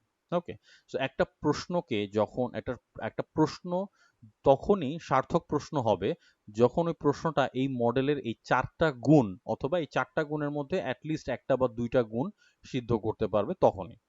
ওকে, যেমন একটা প্রশ্নের একটা অবজেক্টিভ থাকতে হবে, একটা ক্লিয়ার কাট অবজেক্টিভ থাকতে হবে। আপনি জাস্ট জাস্ট প্রশ্ন করার জন্য, just for the sake of questioning আপনি এই ধরনের প্রশ্ন করতে পারেন না। যেমন আপনাদের একটা ফানি জিনিস আপনাদের শেয়ার করি, যেমন কারেন্টলি আমার মাস্টার্সের ক্লাস চলতেছে।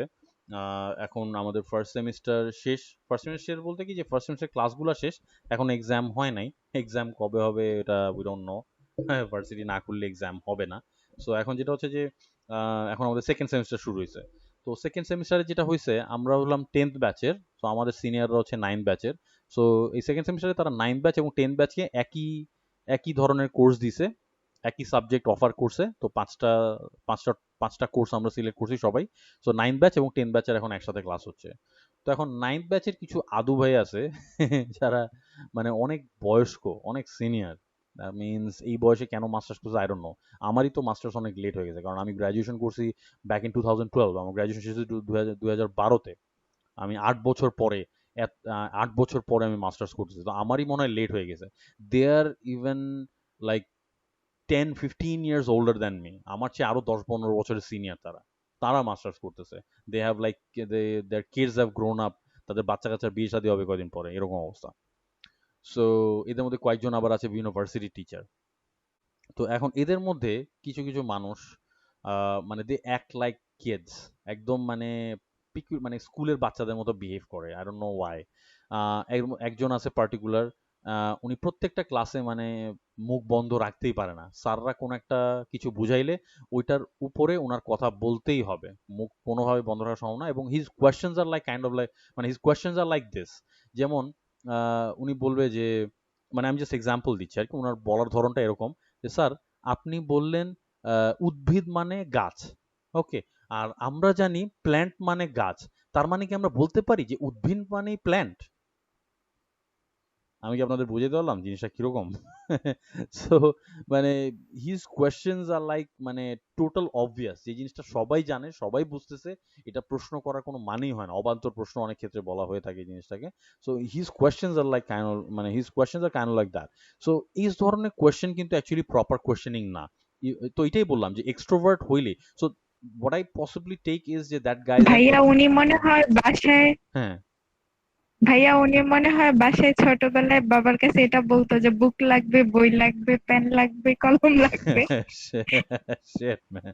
Yeah, exactly. অনেকে যখন ধরেন এই লোকটা যখন পটপট করতে থাকে আর অনলাইন ক্লাসে তো মানে এই একটা জিনিস খুব বিরক্ত, কেউ বেশি পটপট করলে খুব বিরক্ত লাগে। আর আমরা শুধুমাত্র কোনো রকম জাস্ট হাজিরা দেওয়ার জন্য বসে থাকি, একদম অনেস্টলি যেটা আমরা জাস্ট হাজিরা দেওয়ার জন্য বসে থাকি আর স্যারদের কাছ থেকে জাস্ট জেনে জেনে রাখি যে কোন কোন টপিকটা পড়া লাগবে, কারণ স্যাররাও নিজেরাও খুব ভালো করে এক্সপ্লেইন করতে পারতেছে না, আর শুধু শুধু বসে বসে এইসব প্যাচাল শোনার তো কোনো মানে হয় না। ওকে, সো যখন এই লোকটা পটপট করতে থাকে তখন অন্যান্যরা কমেন্টে লিখতে মানে আমাদের ওই যে চ্যাট বক্সে লিখতে থাকে যে এর মনে হয় বাসায় মনে হয় কেউ মানে বাসায় মনে হয় কেউ নাই, অথবা এ মনে হয় বাসায় বসে বসে বোর হইতেছে, তো এই যে এখানে এসে টাইম পাস করতে মাস্টার্স করতেছে এরকম আর কি। সো এটাও হইতে পারে, আপনি যেটা বললেন সেটাও হইতে পারে। So anything can be possible. ভাইয়া সব ক্লাসে এরকম দু একজন থাকে। এক্স্যাক্টলি না, হোপফুল আই এম গ্ল্যাড যে আপনাদের ক্লাসে এরকম কেউ নাই। জি ভাইয়া আমিও। সো এটা একটা ব্যাপার। তো এইগুলো অ্যাকচুয়ালি অবান্তর কোশ্চেন। তো অবান্তর কোশ্চেন বলতেছি যে কি জন্য, আচ্ছা কি জানি কি লিখলেন দেখে নি। ফোন থেকে কানেক্টেড ছিলেন এতটা সময়, আমার সকাল 7টা থেকে লোডশেডিং চলতেছে, ফোনে ম্যাচটা দেখলে ভাইকে জানো। হ্যাঁ আমি দেখতে পাইছি, মৌসুমী খাতুন। হ্যাঁ আমি আপনার প্রেজেন্টটা দিয়ে দিব না, যদি আপনি আর কানেক্ট হতে নাও পারেন, that's fine, okay, no worries, acknowledged. আচ্ছা, যেটা বলতেছিলাম সেটা হচ্ছে যে এই ধরনের কোশ্চেন, যেটা আমি বলছিলাম সেটা হচ্ছে যে এক্সট্রোভার্ট হলেই যে আপনি সুবিধা পাবেন কোয়েশ্চেনিং এর মাধ্যমে এরকম কোনো কথা নাই। এই জন্য আপনাকে মন খারাপ না করলেও চলবে। সেটা হচ্ছে যে এক্সট্রোভার্টদের ম্যাক্সিমাম কোশ্চেনই দেখা যায় যে এরকম টাইপের অবান্তর ধরনের কোশ্চেন হতে হতে পারে। তো ওই লোকটার পার্সোনাল আমি একে তো আর সামনাসামনি দেখি নাই, জাস্ট যতটুকু ক্লাসে যতটুকু সে পটপট করে ওখান থেকে তার সাইকোলজিক্যাল অ্যানালিসিস যতটুকু আমি করতে পারছি, যেটা হচ্ছে যে this guy is a classic extrovert, একদম ক্লাসিক এক্সট্রোভার্ট। মানে এদেরকে যে কোনো জায়গায় আপনি ছেড়ে দিবেন, সে সবার সাথে পরিচিত হয়ে যাবে, সবার সাথে কথা বলতে যাবে। এটা তার পক্ষে পসিবল কি জন্য? তারা চিন্তা কম করে, বলে বেশি। ওকে, they speak even before they actually think. Okay, so introverts are actually better thinkers than extroverts. এই জিনিসটা আমি দেখছি আমার পার্সোনাল এক্সপিরিয়েন্স থেকে। সো ইন্ট্রোভার্টদেরও সুবিধা অসুবিধা দুটোই আছে, এক্সট্রোভার্টদেরও সুবিধা অসুবিধা দুটোই আছে, কাইন্ড অফ লাইক আপনাদের ওপেন কোয়েশ্চেন আর ক্লোজ কোয়েশ্চেনের মতো। সো তো এটাই বললাম যে এক্সট্রোভার্ট হলেই যে আপনার কোয়েশ্চেন থেকে খুব আপনি ফায়দা পেয়ে যাবেন এমন কোনো কথা নাই। সো এই জন্য বললাম যে এখন প্রথম কোয়ালিটিটা কি আছে, যে গোল তার মানে হচ্ছে আপনার কোয়েশ্চেনটার মাধ্যমে আপনার কোয়েশ্চেনের একটা ক্লিয়ার কাট অবজেক্টিভ বা একটা গোল থাকতে হবে। আপনার কোয়েশ্চেনে যদি কোনো উদ্দেশ্য না থাকে, উদ্দেশ্য ছাড়া, তার মানে এটা কি হয়, এটা হচ্ছে পাল বা বৈঠা ছাড়া নৌকার মতো, এটা যে কোনো দিকে ডিস্ট্রাক্টেড বা যে কোনো দিকে অ্যাকচুয়ালি স্ট্র্যান্ডেড হয়ে যেতে পারে। তো ওনার কোয়েশ্চেনের মতোই আর কি। সো প্রত্যেকটা কোয়েশ্চেনের একটা গোল থাকতে হবে, এর মধ্যে গোল কিরকম হতে হবে, স্মার্ট গোল হতে হবে। স্মার্ট গোলটা হচ্ছে, এটা বিবিএ তে পড়ায়, সেলসও পড়ায় অনেক জায়গায়, মার্কেটিংও পড়ায় আই থিঙ্ক। সেটা হচ্ছে যে specific, measurable, achievable, realistic and time bound. Smart goal নিয়ে খুব বেশি আমরা ডিপে যাব না, কারণ এখানে এটার সাথে এটা কোনো তেমন কোনো যোগ সাজস নাই, other than determining the objective.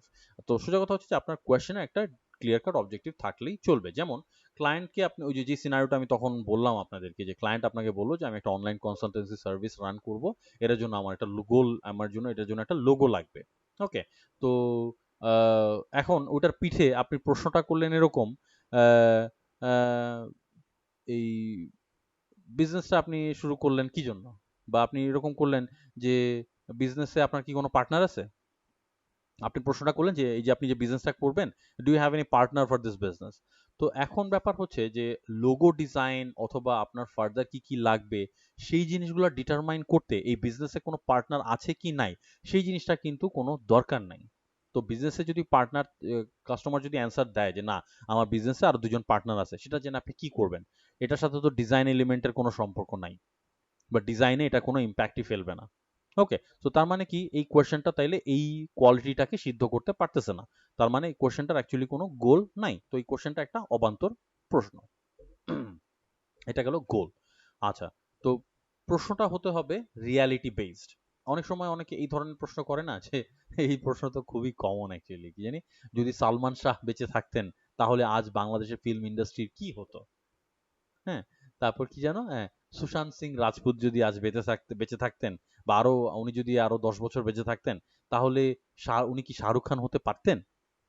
ওকে, তারপর কি, আরো আরো কি কি ধরনের কোয়েশ্চেন আছে, যে এমনটা হলে কিরকম হতো, হ্যাঁ ওরকম টাইপের কিছু এগুলাকে বলা হয় speculation.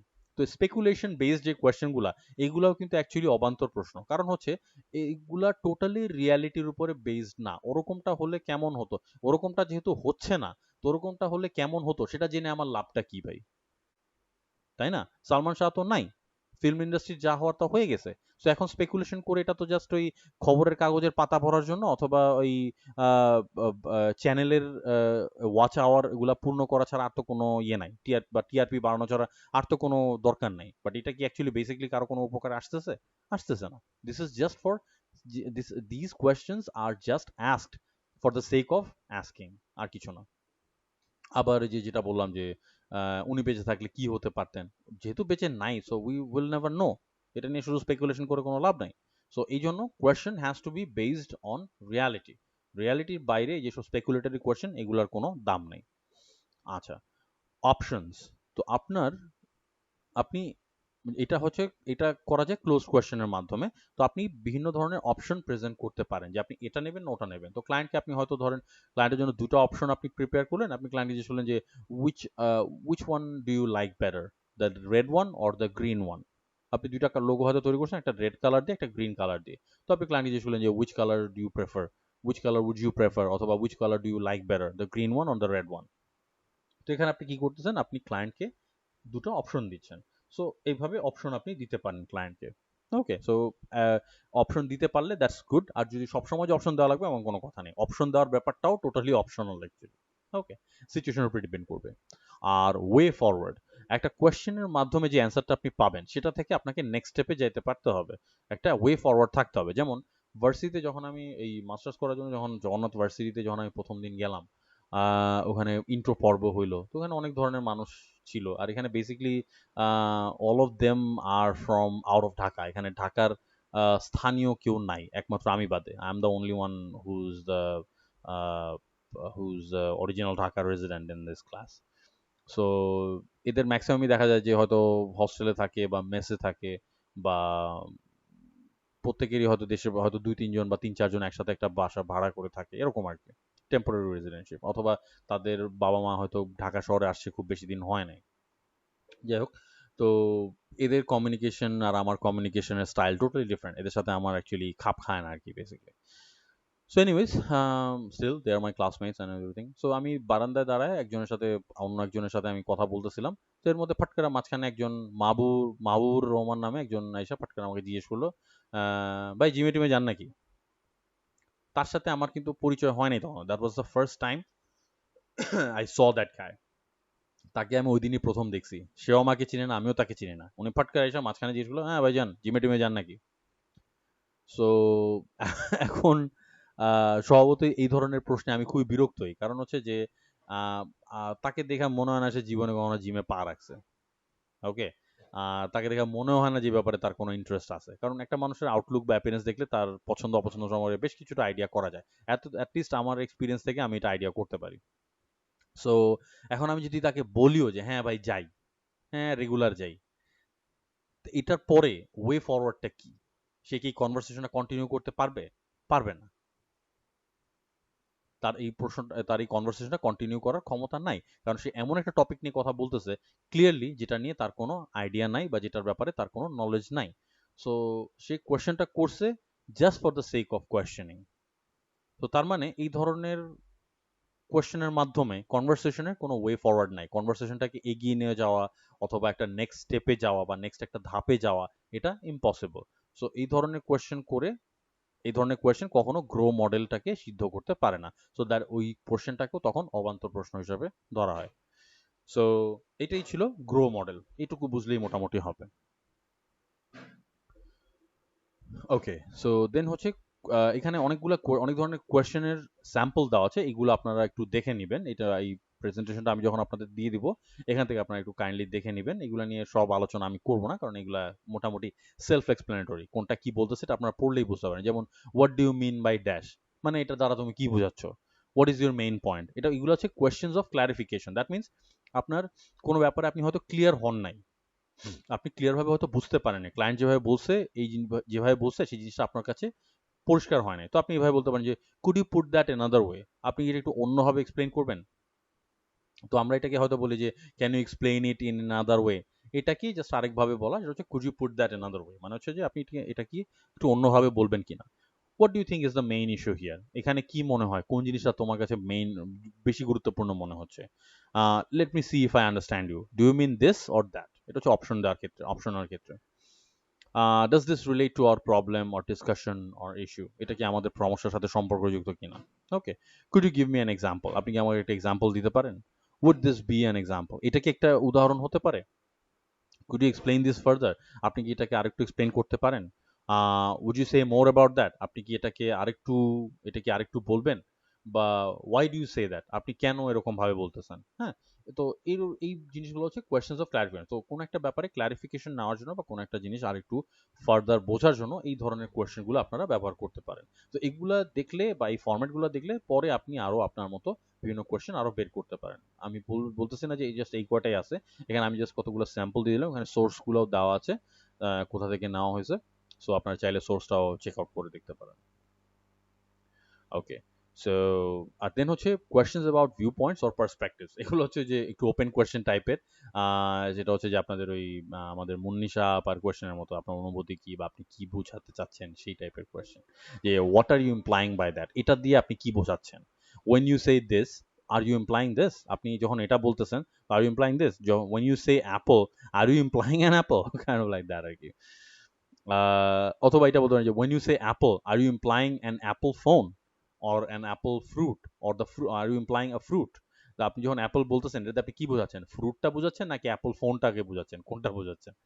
Okay, so what is an alternative, কোনটা অল্টারনেটিভ হতে পারে, কোনটা একটা ব্যতিক্রম বা কোনটা একটা বিপরীত, সরি বিপরীত না, কোনটা আরেকটা আরে অল্টারনেটিভের বাংলা ভুলে গেছি। কোনটা আরেকটা অপশন হতে পারে। ওকে, questions that probe assumptions, কোনটা assumption, কোন একটা assumption আপনি করছেন বা ক্লায়েন্ট কোন একটা assumption করছে।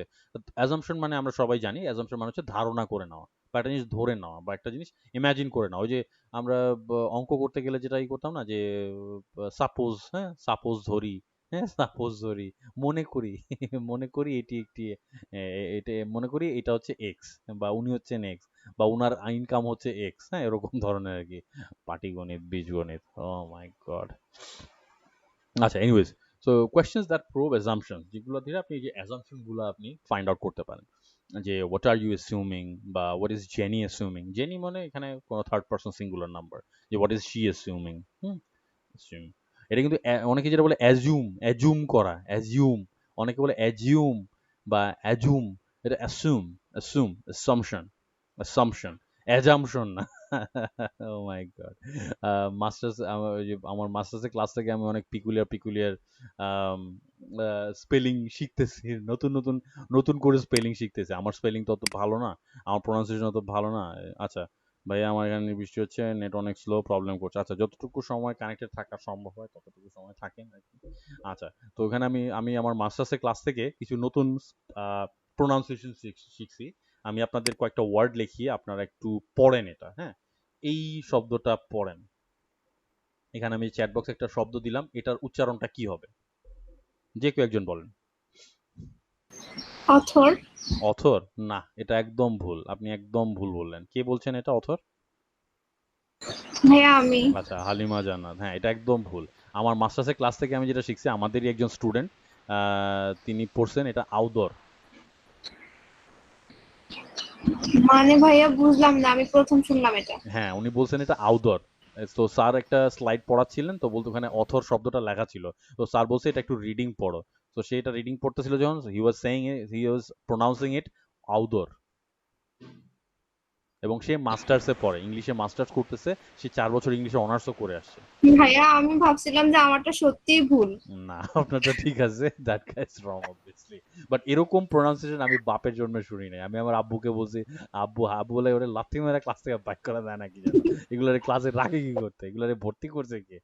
ও মাই গড। এটা একটা। তারপর যেমন এই আরেকটা ওয়ার্ড আমি দিই, এটা একটু পড়েন আপনারা।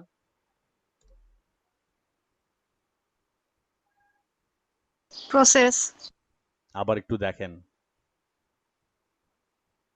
খেয়াল করে দেখেন একটু। ও সরি ভাইয়া, এটা এর স্পেলিংটা কি হবে? এটা হচ্ছে পজেশন বলে না, পজেশন মানে হচ্ছে আমার আমার সত্তাধীন, পজেস। হ্যাঁ, পজেস, এটার উচ্চারণটা হয় পজেস। সো আমাদের ক্লাসের কৃতি ছাত্ররা এটা উচ্চারণ করেছিল পচেস। Like, so তারা এটা উচ্চারণ করে পচেস, পজেস না। এরকম আরো অনেক নতুন নতুন স্পেলিং শিখতেছি আমি রিসেন্টলি।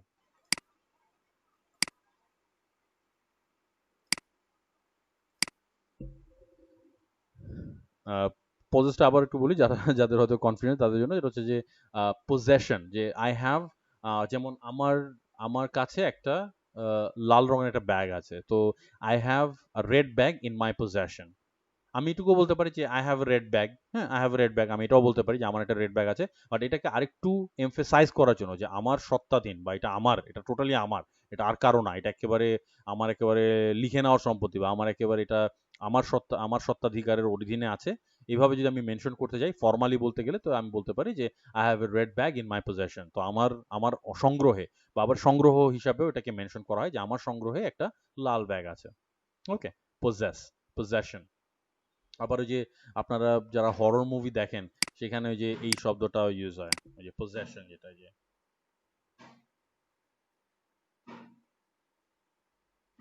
পজেশন মানে হচ্ছে ভূতে ধরছে, এটাকেও বলা হয় পজেশন। ভূতে ধরা বা ওই যে ডিমন, ডিমন ধরলে এটাকে বলে ডিমানিক পজেশন। এই শব্দটা আপনারা বিভিন্ন হরর মুভিতে পাবেন, ডিমানিক পজেশন মানে হলো সোজা বাংলায় যেটা বলে ভূতে ধরছে, এখন ওঝার কাছে নিয়ে যাও। আর বিদেশি হরর মুভিগুলোতে তো ইয়া ডাক দেয়, প্রিস্টরা আসে বাইবেল নিয়ে আর ক্রুসিফিক্স নিয়ে। ওকে, ঘোস্ট ডিটেকটিভ আছে স্যার, হ্যাঁ কোনটায়? Ghost detective. হ্যাঁ, ইয়া সো ইয়া, কমন এইসব যে কোনো মানে সুপার ন্যাচারাল, প্যারানর্মাল অথবা ডিমানিক পজেশন নিয়ে যত মুভি আছে ওখানে এই টার্মটা পাবেন, অবশ্যই পাবেন। সো পজেশন মানে আপনার সত্ত্বাধিকারও হয়, পজেশন মানে আপনার সংগ্রহে কিছু আছে সেটাও বোঝায়, আবার ভূতে ধরাও বোঝায়। অনেক মিনিং আছে এটার, আরো মিনিং আছে আই এম শিওর। তো তো এটা হচ্ছে, এটা কিন্তু আবার ওটা হচ্ছে পজেশন, আর এখানে যে ডাবল এস যে আছে এটা হচ্ছে অ্যাজিউমিং না কিন্তু। অনেকে যেমন আমার একটা স্কুল ফ্রেন্ড আছে, সে কিভাবে কিভাবে জানি রবি 10 মিনিট স্কুলের সাথে কানেক্টেড হয়েছে, আর নো, ও স্কুলে থাকতে একটা ফক্কর ছিল, এমন একটা ফক্করই আছে। তার এখন, সে এখন নতুন ব্যবসা খুলে বসে, সে মানুষের সিভি লিখে দেয়, কাভার লেটার লিখে দেয়, সিভি কাস্টমাইজ করে দেয়, হ্যাঁ, তাতে নাকি ভালো চাকরি পাওয়া যায়, হ্যান দেন হাবি যাবি। তো ও নিজেই তো কর্পোরেট সেক্টরে মাত্র 6 মাস টিকছে। সো আমি জানি না তার এই নলেজ কোত্থেকে আসছে যে যাতে করে সে আরেকজনকে চায়, নিজে চাকরি না করে আরেকজনকে চাকরি পাওয়া দিতে পারে। এনিওয়েজ, তো ওর সমস্ত ভিডিওতে আমি দেখলাম যে রেজিউমে, যে শব্দটা সিভির আরেকটা ওয়ার্ড যেটা আছে সেটা হচ্ছে এইটাই, রেজিউমে। হ্যাঁ, রেজিউমে উপর আবার একটা যেরকম টান থাকে, রেজিউমে, কারণ এটা most probably French word, most probably French, আমি জাস্ট চেক করে নিই, আমি শিওর না এটা ল্যাটিন অথবা ফ্রেঞ্চ হবে। সরি, রেজিউমে, এটা অরিজিনেশনটা কোথায়, জাস্ট অরিজিনটা দেখতে চাই।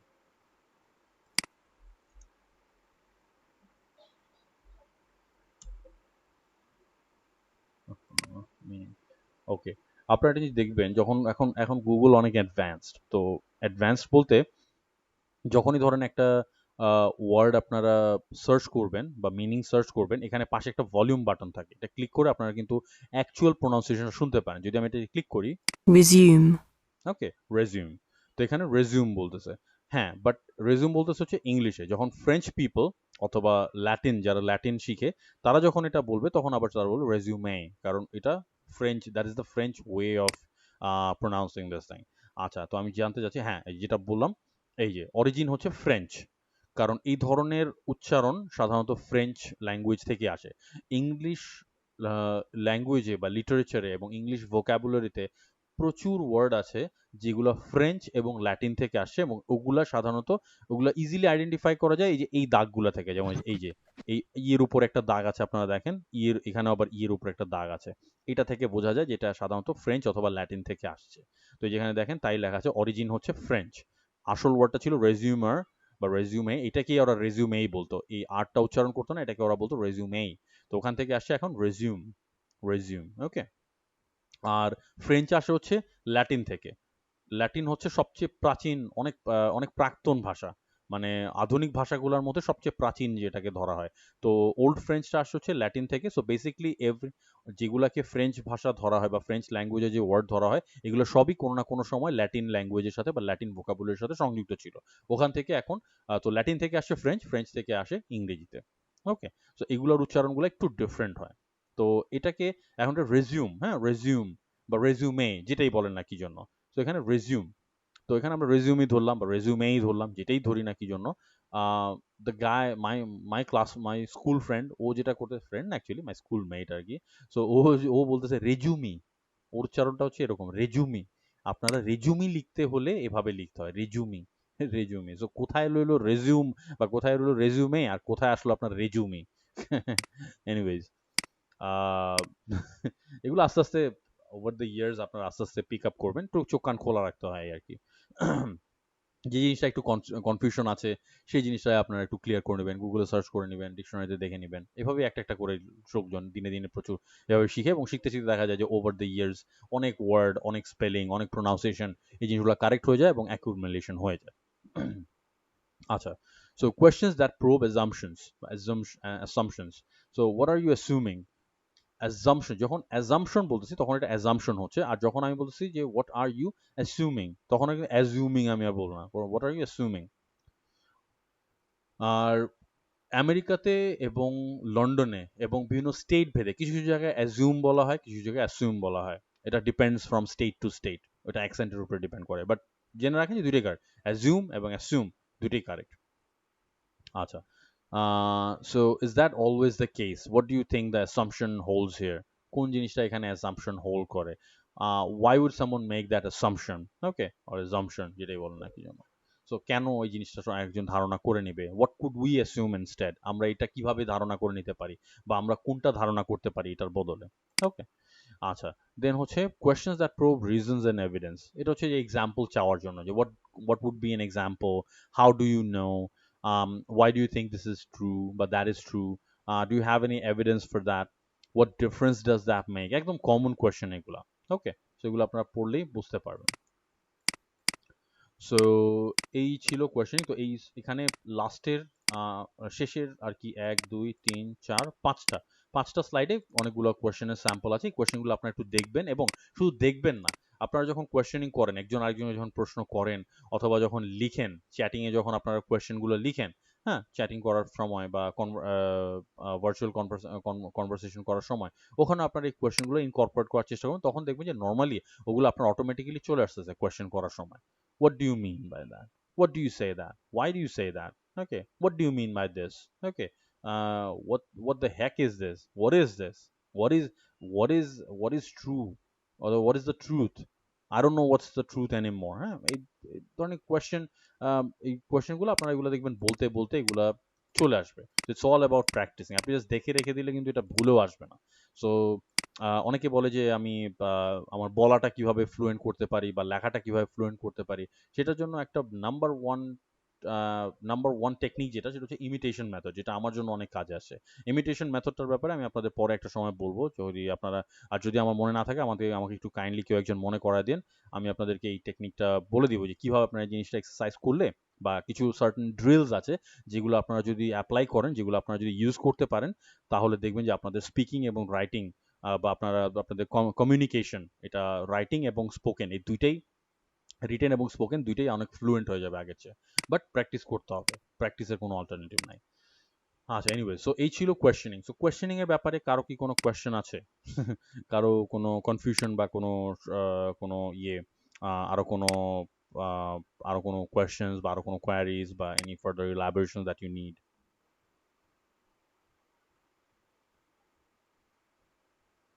এনিথিং?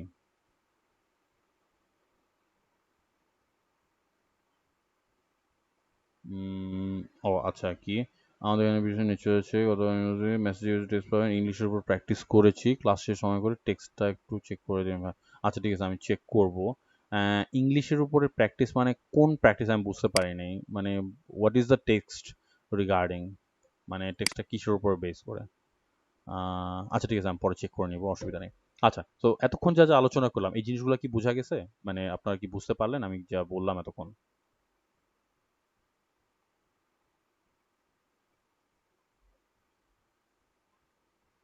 জি ভাইয়া। ওকে, ওকে, কুল। আচ্ছা, ঠিক আছে। তাইলে অনেক বক হয়েছে, অনেকক্ষণ ধরে ইয়ে হয়েছে, এটা নিয়ে আলোচনা হয়েছে। তাহলে এটা নিয়ে আমি আর আলোচনা করব না। এটার স্লাইডটা এবং এটার যে রেকর্ডিং এ তো বাকি আলোচনা থাকলোই, এটা আমি আপনাদের ক্লাসের শেষে দিয়ে দিচ্ছি। তো এখন আমরা যেটা করব, এখন we're gonna take a quick break. আমরা একটা ছোট ব্রেক নিয়ে নিব।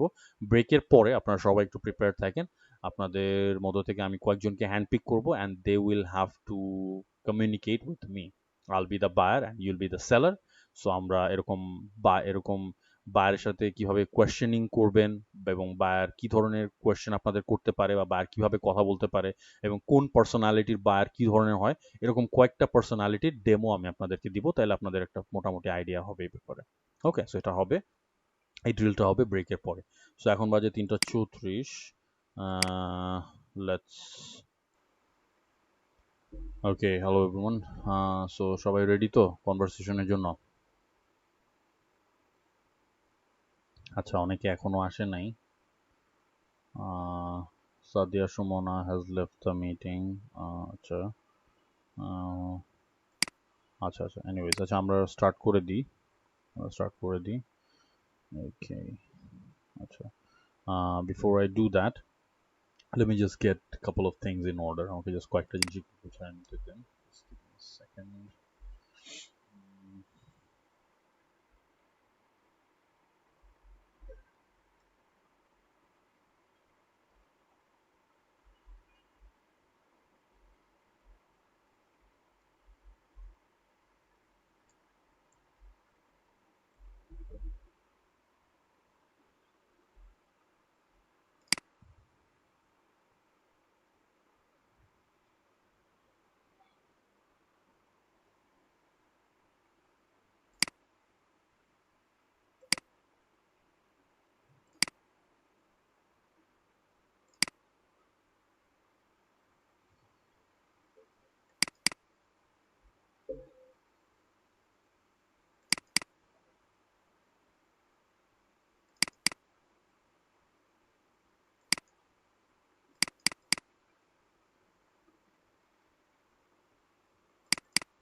ওকে, সো যারা যারা আছেন, কয়েকজনকে এখানে দেখতে পাচ্ছি না, কয়েকজন মনে ডিসকানেক্টেড হয়ে গেছেন মেবি, বা I don't know.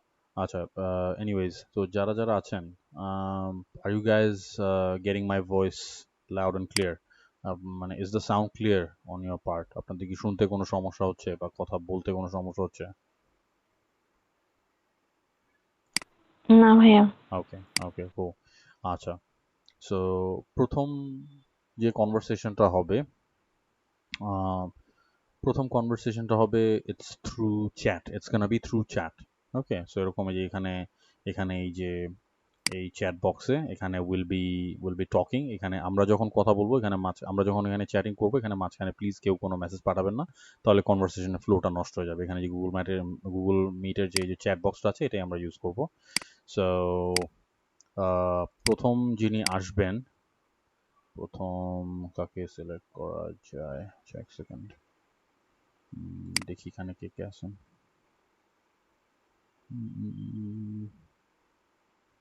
Nasrin Sultana কে আছেন? জি স্যার, আছি। জি, তো প্রথম কনভারসেশনটা হবে আপনার সাথে, এবং হ্যাঁ আপনি সবচেয়ে ইজিটা পাইছেন, আপনাকে জাস্ট চ্যাটিং করতে হবে, দ্যাট মিনস এখানে চ্যাট বক্স এখানে কথাবার্তা হবে। ওকে জি। Okay, so you be the supplier and I'll be the freelancer. আর বাকি যারা আছেন তারা এখানে গুগল মিটের চ্যাট বক্সটা একটু ফলো করেন, বাট হ্যাঁ যখন যতক্ষণ পর্যন্ত নাসরিন এবং আমার কনভারসেশনটা চলছে এখানে মাঝখানে কেউ টেক্সট দিয়েন না, তাহলে কনভারসেশনের ফ্লোটা নষ্ট হয়ে যাবে, আপনারা জাস্ট অবজার্ভ করেন। ওকে, আর হ্যাঁ কারো যদি হ্যাঁ আপনারা এখানে পার্টিসিপেট করতে পারেন অবশ্যই। কিভাবে, যে আপনারা যদি দেখেন যে নাসরিন কোনো জায়গায় ভুল করতেছেন, বা আপনারা যদি মনে করেন যে নাসরিনের কোনো জায়গায় হয়তো একটু আর একটু বেটার ওয়েতে কিছু উনি রেসপন্স করতে পারেন, সেই জিনিসটা আপনারা নাসরিনকে সাপোর্ট দিতে পারেন। ওকে, বাট এখানে না, অন্য কোনোভাবে দেন, অন্য কোনো জায়গায় দিন। ওকে, আচ্ছা।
ওকে, সো আপনারা সবাই কি পুরো কনভারসেশনটা দেখতে পাচ্ছেন টপ টু বটম?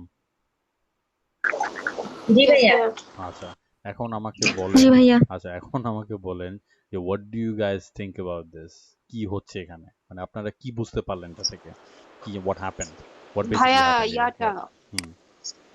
কোনো ডিল হয় নাই, ক্যান্সেল হয়ে গেছে। কি যে কারণে, কি আপু কারণে আপনার এরকম কোনো হলো? কারণ পেমেন্ট কি ভাইয়া নেগোসিয়েশন ভালো মতো মানে করা হয়নি এখানে। আচ্ছা, এখন একটা ব্যাপার হলো যে what kind of customer was I? আমাকে কি ধরনের কাস্টমার মনে হচ্ছে বা আমাকে কি ধরনের ক্লায়েন্ট হিসেবে মনে হচ্ছে এখানে?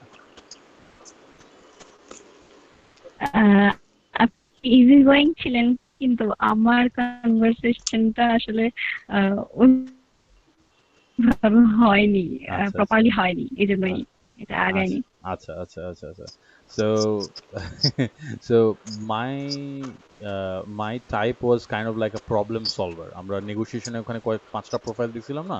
ওখানে একটা ছিল হচ্ছে প্রবলেম সলভার। সো প্রবলেম সলভাররা বেসিক্যালি যেটা করে আ যে ওরা যেই রিকোয়ারমেন্ট গুলো নিয়ে আসে ওটার মধ্যে কোনো না কোনো একটা প্রবলেম সাধারণত থাকে। হ্যাঁ? বাট মানে সাধারণত যেহেতু এটার মধ্যে একটা প্রবলেম থাকে, আপনি যদি ওটা সলভ করে দিতে পারেন, সেটার জন্য সে হয়তো কোনো একটা জায়গায় ছাড় দিতে রাজি থাকে। আবার এরকমও দেখা যায় যে প্রবলেমটার সলিউশন কাস্টমারের নিজের কাছেই আছে, সে নিজেই সলিউশনটা করে দিচ্ছে হয়তোবা, অথবা ওই কাজটা করতে গেলে আপনি যে প্রবলেমে পড়বেন সেটার জন্য কোনো না কোনো একটা সলিউশন ক্লায়েন্টের কাছে করা আছে, সে ওই সলিউশনটা দিতেও প্রস্তুত আপনাকে, কিন্তু সেটার জন্য আপনাকে হয়তো সে এক্সপেক্ট করবে যে আপনি কোনো একটা জায়গায় ছাড় দিবেন। So this are the problem solver types. So basically তারাও ছাড় দিতে প্রস্তুত এবং তারা এক্সপেক্ট করবে যে আপনিও ছাড় দিবেন। ওকে, এবং তারা প্রবলেমটা সলভ করে দিতে প্রস্তুত। তো এখান থেকে অনেক কিছু শিখাও যায়, অনেক কিছু। তো তো এই ধরনের ক্লায়েন্টরা দে আর মোস্টলি ইজি গোয়িং। তো এখন আমরা পুরো কনভারসেশনটা একটা ব্রেকডাউন করি।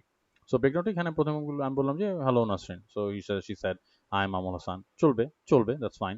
বাট সাধারণত ফুল নেমটার দরকার নেই, শুধু মামুল লিখলেই হতো।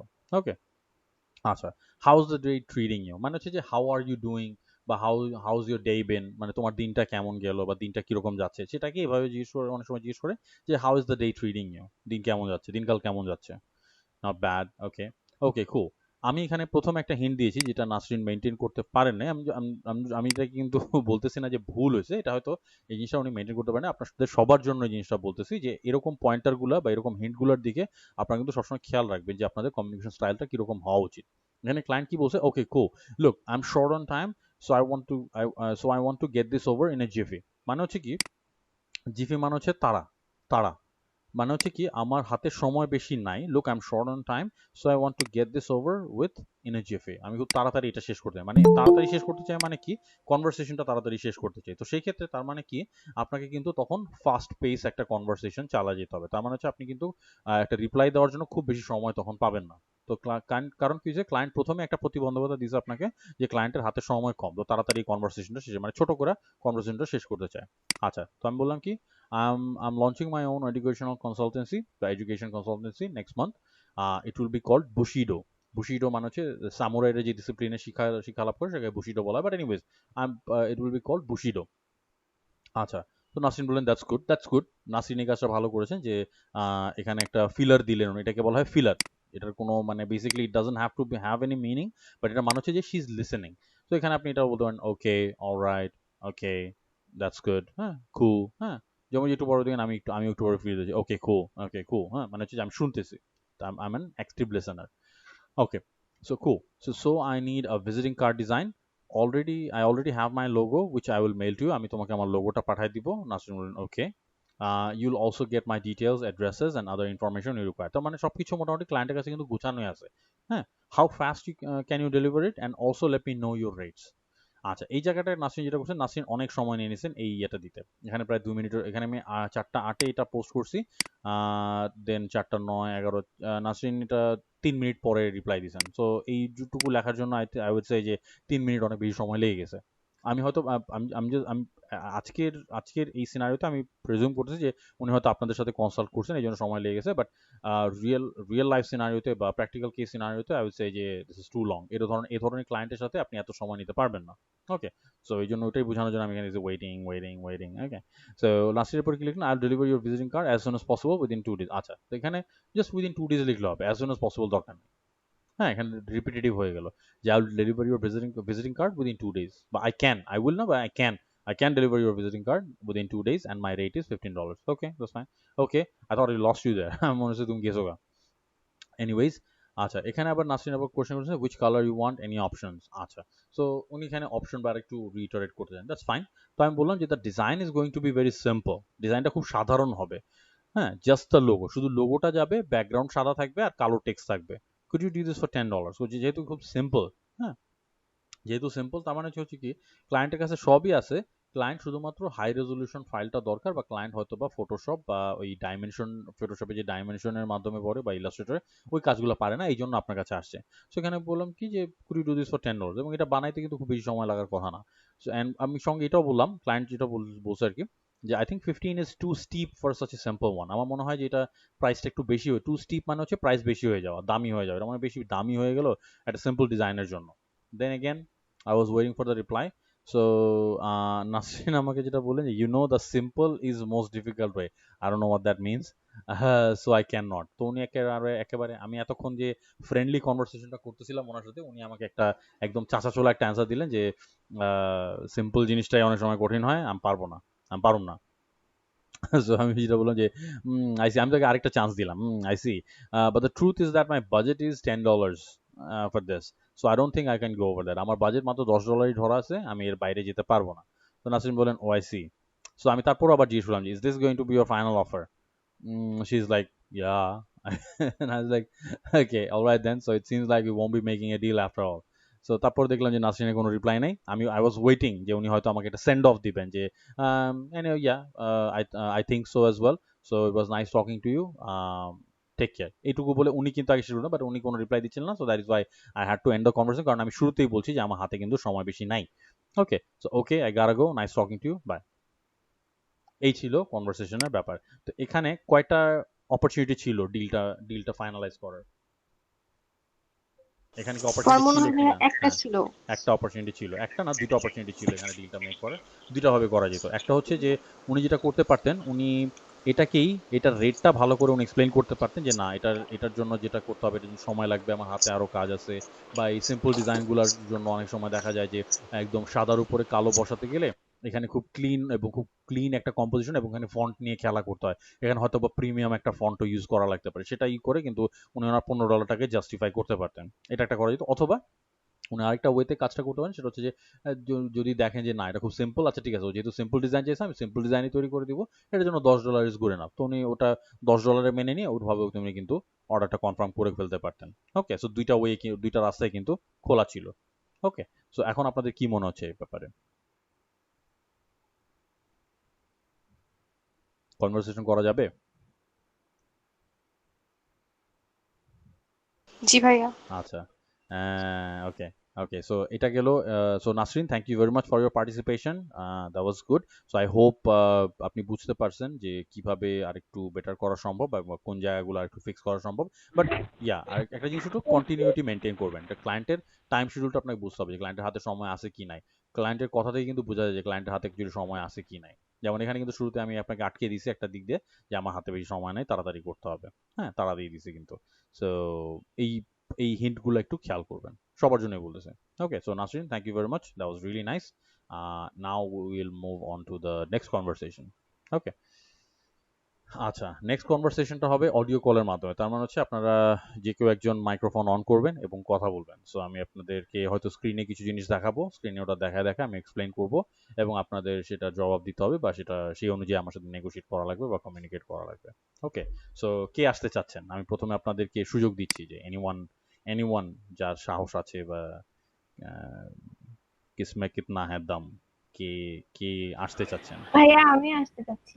আচ্ছা, হালিমা হালিমা জান। জান্নাত। ওকে ওকে ওকে, sure sure sure, okay.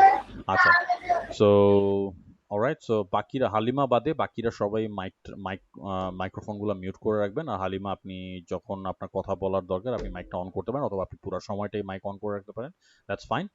Camera on করার দরকার নেই। আর I hope you can see my screen. তো আমি এখানে স্ক্রিনে হয়তো আপনাদের কিছু এলিমেন্ট দেখাবো, সেই অনুযায়ী কনভারসেশনটা হবে। Okay, alright, so okay, hello Halima, how are you doing? I'm fine. And you? Yeah, I'm doing fine. I'm doing just fine.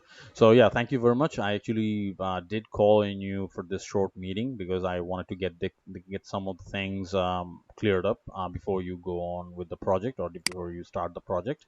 So from the request that you sent me, I see that you have been designing sportswear logos. So the thing is, I'm actually going to launch my own sportswear company. So the first merchandise that I'm going to launch is going to be athleisure components, or you can call them sportswear designs. So basically, what you need to be, you don't need to worry about the design language and stuff like that. So basically, what you need to do is design a sportswear logo. Okay, so you know about these. You don't. Do you know about any other sportswear logos apart from Nike or Adidas or something like that? Yeah, I have worked well with such kind of sports like golf club and football club. Okay. You can show me your company details. Yeah, I can definitely do that. But the thing is, the golf club and football clubs, those logos are kind of different because they actually fall into a separate genre. Those are what you call sports genre or club football or club sports genre. This is gonna be totally different. This is gonna be more specific or more geared towards gym wear or powerlifting or mixed martial arts in that area, kind of like Everlast or Tap Out. Do you know about those brands? Do you know anything about those brands like Everlast or Tap Out or stuff like that? Okay, I know about uh, I know about them. Um, I'd like to continue if you um, I'd like to continue if you send me the details of your company and what kind of logo do you want. Okay, yeah, cool, cool, cool. So let me, I hope you can see my screen. So what I'm going to do is I'm going to show you a couple of logos or a couple of ideas that I have in mind. So these are actually taken from the internet or taken from some of the rival companies. So I want something in between. Okay, so this is the first logo. So as you can see, this is Augusta Sportswear. All right. So what I want is a motif. So you can see the motif over here, and underneath the motif you will see the name of the company. So I just don't need a motif like the one that Nike does. Nike just has the tick sign. Okay, they don't say anything Okay. about it. But what I want is the motif and the name of the company as well. So you'll find a proper motif from my company, and you'll need to state the name underneath with proper corporate font and stuff Okay. like that. So this can be one option. You can do it in two colors. This is a two color option, as you can see, and this is another option.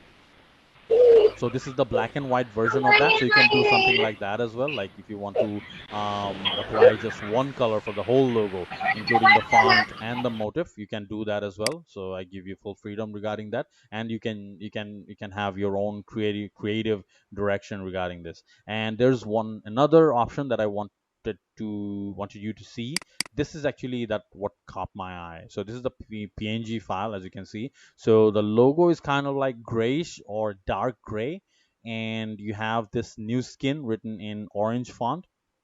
So I like this kind of design really, and my logo has already been registered. So or I'm gonna try to get my logo registered as soon as I can have that from you. So the R sign will have to be there. So the registered signature or the registered letter that needs to be there, like the one that you see over here.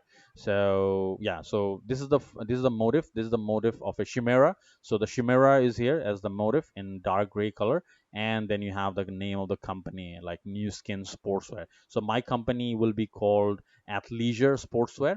So you'll have to have this thing written down here under the motif. So now tell me about your thoughts on this kind of design.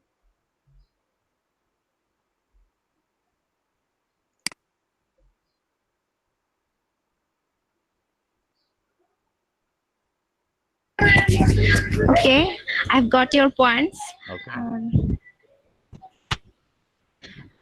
I think you are You are searching for an emblem logo, Okay.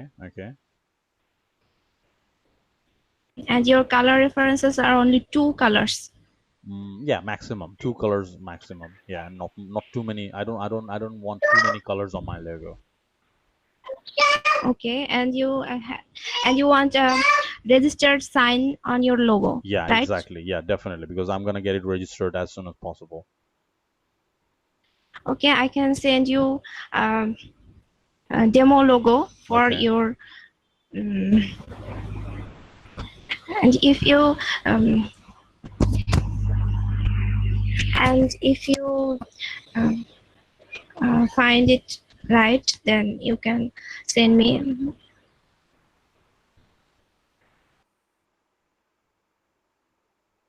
Okay, what was that? I didn't catch that properly. Do I need to send you anything?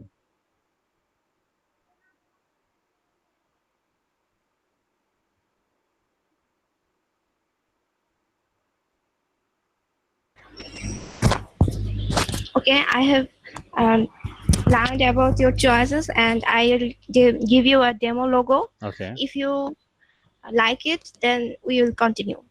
Yeah, sure. So before we go ahead with the demos and the mock-ups and stuff like that, can we discuss about the timeline and the rates a little bit? Of course. Like how fast your turnaround can be? How fast can you deliver the logo? If you need, I can deliver you in 24 hours. 24 hours. Okay, that is fast. That worked for me. That's cool. That's cool. And how much do you usually charge for a single logo? If you need the delivery in 24 hours, it's the express delivery extra fast. Okay. Then I will charge you extra $10 for it. Okay. And what's the usual price? If you give me 3 more days, Okay. I will charge only $5. Okay, so that's a bit of a bummer then. So if I want the logo within 24 hours, so I'll have to pay a total of $15, or is it just $10 for the logo within 24 hours? It will be just $10. Okay, it'll be just $10. Okay, let me see. Um, okay, seems kind of okay. Seems kind of all right. I can definitely see myself doing that. So yeah, I don't have any qualms with the timeline or the price. So your rate they seem very acceptable to me. And the timeline, if you can do it within 24 hours, that's a plus for me. I'm totally okay with that. So, but I need to see the demo first. So when can I expect the first demo from you? If you order me now, then you will get the demo mockup in 12 hours. All right, all right. So okay, cool. So just as soon as we disconnect, or just as soon as we end this conversation, I'm gonna confirm the order with you, and I'll be looking forward to seeing your demo within 12 hours. Okay, thank you very much. Okay, thank you. Okay, so all right. So talk to you after 12 hours then. Okay, cool.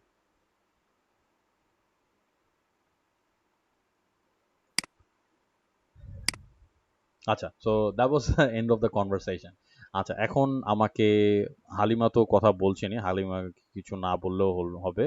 বাকিরা যারা শুনলেন তাদের তাদের কাছে আমার প্রশ্ন হচ্ছে, what do you think about this conversation? আপনারা কি মনে করছেন?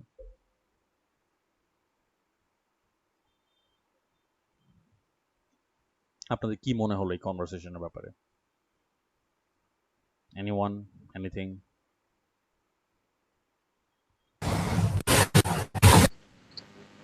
ভাইয়া হুম, ভালোই বলেন। ছিল, মানে কনভারসেশনটা ভালোই ছিল, বাট মনে হলো একটা জায়গায় মানে কোয়েশ্চেনটা যা করা হয়েছিল সেটা মানে মানে এক লাইনে উত্তরটা আসেনি। কোন জায়গাটা মনে হচ্ছে?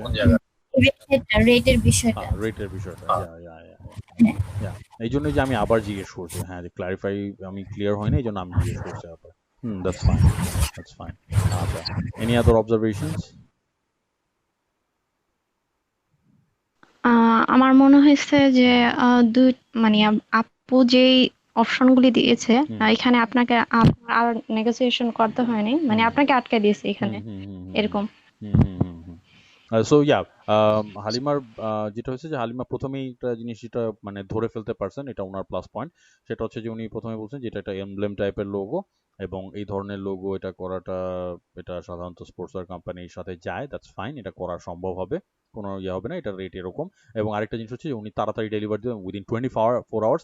এটা দিয়ে কিন্তু উনি আমার অ্যাটেনশন গ্র্যাব করে ফেলছেন। এটা দিয়ে কিন্তু উনি আমাকে আটকে দিয়েছেন যে কারণ মানে বলতে গেলে আটকে দিয়েছেন বলতে কি মানে লোভ দেখায় ফেলছেন যে আমি 24 ঘন্টার মধ্যে দিতে পারবো। কারণ এই ধরনের ক্লায়েন্টের সাধারণত দেখা যায় যে যত তাড়াতাড়ি জিনিসটা হাতে পাবে তত তাড়াতাড়ি তারা মানে ওইটাই তারা বেশি প্রেফার করে যে যত তাড়াতাড়ি সম্ভব জিনিসটা হাতে পেয়ে যাবে। ওকে, তারপর আবার উনি বলছেন যে উনি 12 ঘন্টার মধ্যে ডেমো দিতে পারেন। সো মোটামুটি ভালো ভালো ফিচার্স উনি অফার করছেন, ভালো ভালো ফিচার্স একদম জায়গা মতো অফার করছেন।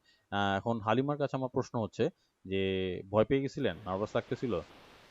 না ভাইয়া, আমি আরেকটু গুছিয়ে বলতে চাচ্ছিলাম, কিন্তু আচ্ছা। আমার বেবি খুবই বিরক্ত ও করছিল, আমি আচ্ছা মানে আচ্ছা আচ্ছা কিছু আচ্ছা করার ছিল না। আচ্ছা আচ্ছা আচ্ছা তাহলে বেবির দোষ এটা, হ্যাঁ? না না, আসলে আরে সিরিয়াসলি কিছু করার ছিল না, হঠাৎ করে এরকম করলে তো কিছু করা না যায় না না। না, it's okay anyways, but yeah you did quite well. দু একটা জায়গায় একটু শেকি মনে হয়েছে, একটু নার্ভাস মনে হয়েছে, বাট যখন আপনি ধরেন ক্লায়েন্টের সাথে অ্যাকচুয়ালি কথা বলবেন তখন কোনো রকম ডিস্ট্রাকশন রাখা যাবে না। You have to be very focused and you have to be listening to the client. এবং ধরেন যখন নাসরিনের সাথে যখন আমি কথা বললাম, চ্যাটিংয়েও অতটুকু সময় মাঝে মধ্যে অ্যাকসেপ্টেবল হয়, যদি কমিউনিকেশনের মাঝখানে যদি একটু গ্যাপ পড়েও সেটা অনেক সময় টলারেট করা যায়। এটা কারণ ক্লায়েন্ট চিন্তা করে না যে হয়তো বা ইন্টারনেটের সমস্যা বা একটু ল্যাগ হচ্ছে, হ্যাঁ, যে কোনো এরকম হতে পারে। But when you are talking to the client ওই সময় কিন্তু you can not leave them out in the open. এরকম তো বেশি গ্যাপ দেওয়া বা খুব দেরি করে রিপ্লাই দেওয়া, সেটা কিন্তু যখন কথাবার্তা চলতেছে ওই সময়টা করা যায় না।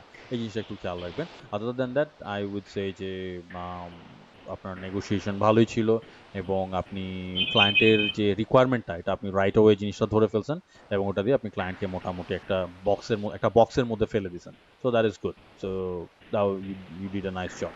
Thank you very much. ভাইয়া, হুম ফাইবারে কি হুম ক্লায়েন্টরা এভাবে অডিও কলে কথা বলে বা ভিডিও কলে?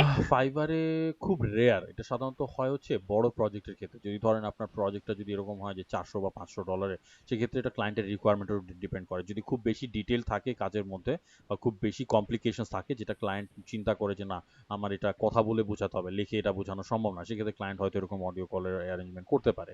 এটা it is actually more common on আপওয়ার্কে এটা বেশি কমন। মানে বড় ধরনের প্রজেক্টে হুম হুম এরকম হুম হয়? হুম ফাইবারে যদি বড় প্রধানের হয়ে থাকে সেক্ষেত্রে।